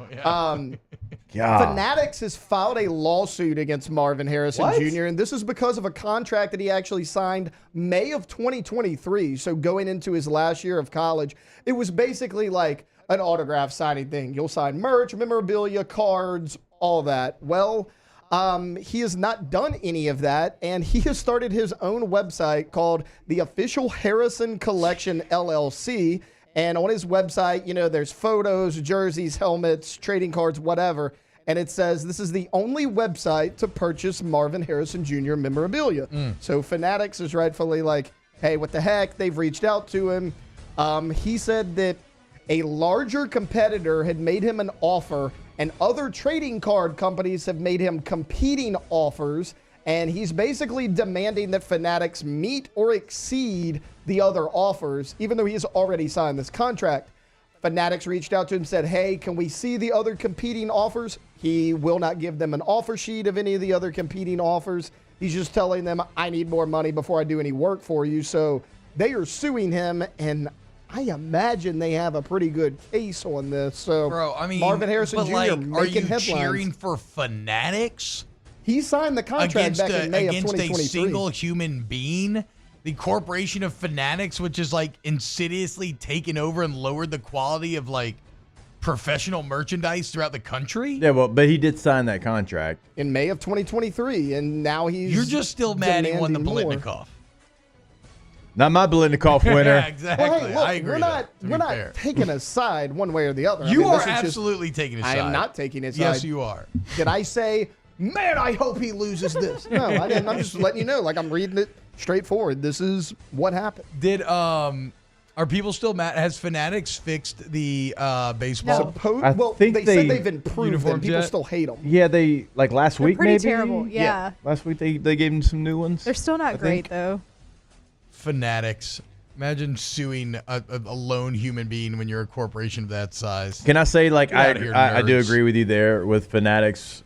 You know, they're going to do okay. But also, like, I do get you have a signed contract. You got to make sure that that doesn't happen because you don't want this thing to spiral on you. But also, like, why does Marvin Harrison Jr. think that he can just have his own website and that he's going to be able to have enough people want his fans jersey? are crazy. They are. I mean, the Crews, we know. Yeah. Tay just reporting. Tay, NFL story of the day. Okay. Is that the name of it? I like that. Yeah. Did we finally find it? Yeah. Good job, Taylor. Thank you. Sorry, Daniel Basham. Yeah, I apologize. Thank you. Not we. It was on me. Good job. I'm taking the blame for it. It was an accident. We'll see you tomorrow. I like Wasn't the on me. accountability. But again, that's like what Jake talks about. Where, like, quarterback throws a pick and it's like, oh, that's my bad. So it's like, well, yeah, duh. It's not my fault. Sure as hell ain't my bad. Yeah, exactly. I didn't do anything. You had a clean look, pocket. There was a quarterback in the NFC South that didn't always take the blame for the picks, okay? I'm True. taking No, the blame. that's very fair. True. That is True. very fair. That's a great point. All right, when we get back, Ask the Bench to close out the show next here on OTB. Off the bench with Hester and T-Bob. Go to K to Z Blinds, baby. KTOZBlinds.com, KTOZBlinds.com, where you're going to get some window coverings that, wow.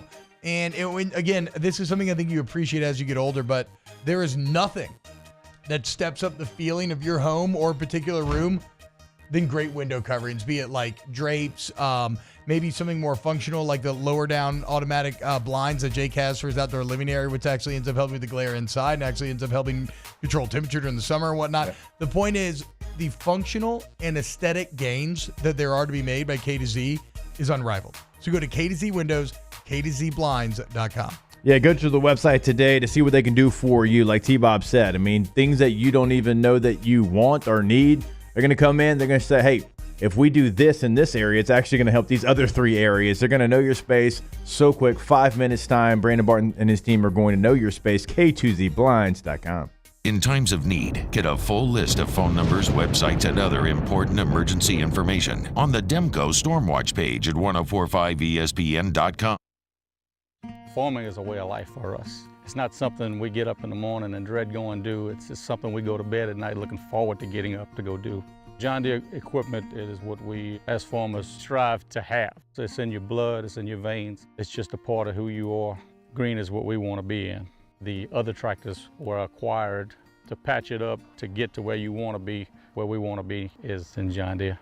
Flip the switch and learn more about what it means to be powered by sunshine at sunequip.com.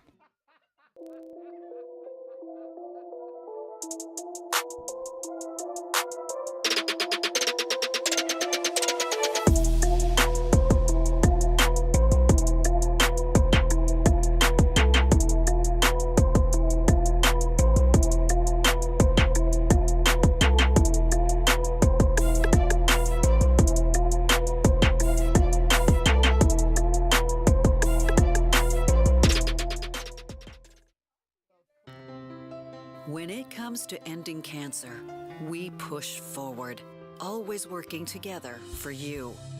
That's why our cancer experts at Ochsner have clinically integrated with MD Anderson Cancer Center. This means advanced cancer care, including access to life-saving clinical trials and integrating care to treat the whole you. Introducing Ochsner MD Anderson Cancer Center. Long live you. Breck teamed up to reimagine your parks, and you imagined big. With your help, we went to work, creating 12 beautiful community parks across the parish. A family-sized water park, miles and miles of trails, and parks just for your dogs. There are more places to splash, to explore, to run wild, and even soar. You imagined, we delivered. Gold. Breck, your #1 park system in the nation. Electricity is all around us, and our families depend on it. Every day is sparked by the power of a cold drink or a warm meal, a movie night, and a comforting light at the end of a dark hallway. From sunrise to sunset, playtime to bedtime, our team is ready to take care of your electrical needs. Even in the case of an after-hours emergency, the light in your life shines brighter with Mr. Electric. Hey, it's Matt Moscona. For years, you've heard me tell you about Insurance Network of Louisiana, helping you find better coverage for less money. But it's not just for your home and auto. They also offer commercial property. So, retail stores, professional offices like doctors, dentists, attorneys, clothing boutiques. Insurance Network of Louisiana can find you better coverage for less money. They service the entire state of Louisiana, and they're local.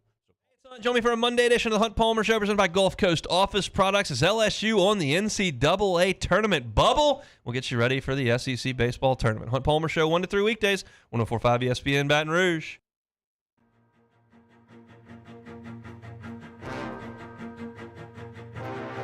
I'm gonna make it bend and break. Say a prayer, but let the All-Star Toyota presents Off the Bench with Hester and T-Bob. ESPN Baton Rouge, New Orleans, Alexandria, and 1130 The Tiger. Oh, welcome back. OTB.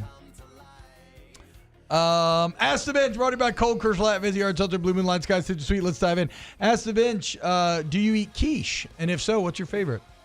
I don't like I never make quiche, but I love a good breakfast quiche, right?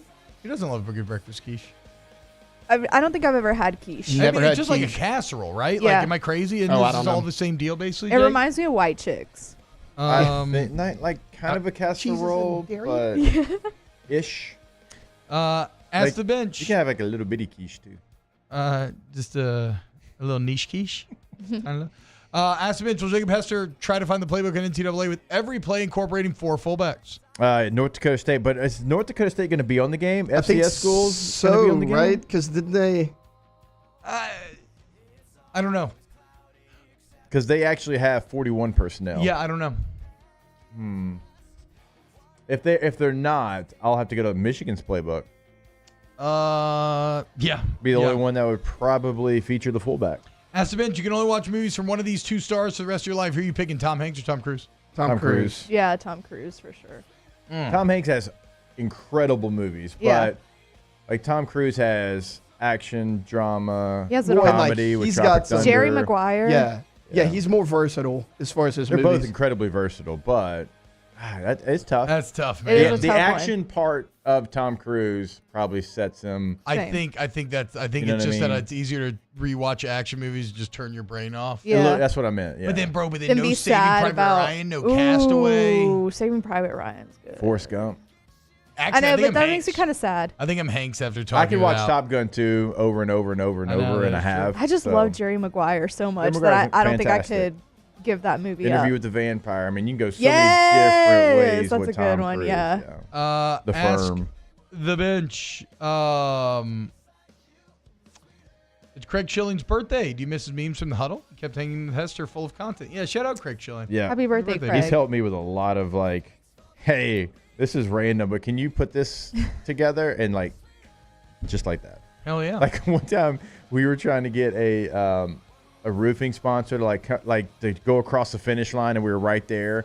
I was like, hey, could you put my head on this dancing roof guy on top of this roof to this song? And wow, he did it. All right, Yeah. Craig. Shout out Craig. Yeah. We love Ask Craig. The Bench, minus the face tattoos, doesn't T-Bob look just like Jelly Roll nowadays? Since he lost weight? No. He would lost 70 say pounds Jelly Roll did? and ran his Good. first 5K, yes. Hell yeah, dude. Shout out Jelly. I think me and Tommy White actually look really similar. I can get behind Secretly. that. We both have the weird, barely connecting mustache. You got these bags under our eyes. We need to do a side-by-side. I think there's something there. I can get behind that. Hey, thanks for the memories. We'll see you tomorrow. Off the Bench with Hester and T-Bob. Did you play that song on purpose just now? I did. Okay. Look at that. Alondra on top of it, unlike Tay-Tay. All-Star Toyota Baton Rouge, allstartoyotabatonrouge.com. Again, you already know it's your one-stop vehicle shop when it comes to buying new, maybe a Toyota certified used vehicle where you still get great warranty coverage. Maybe you just want to rent, maybe you want to lease, test, whatever. It's all there off of Airline and Goodwood, very conveniently located. And like I'm always telling you guys, if you need a body shop or a service center, you get in an accident, insurance claims are welcome. All makes and models welcome. Doesn't have to be Toyota, doesn't have to be All-Star. You take it in and you take advantage of the free professional estimate, the excellent lines of communication, and the factory parts, shuttle service, everything else. All-Star Toyota Baton Rouge. Yeah, go to their website. If you're looking for that rental for your summer vacation, everything, and I do mean everything, is available. So check that out. Call Miss Lisa Sessions today in that rental department to get it done. AllStarToyotaBatonRouge.com.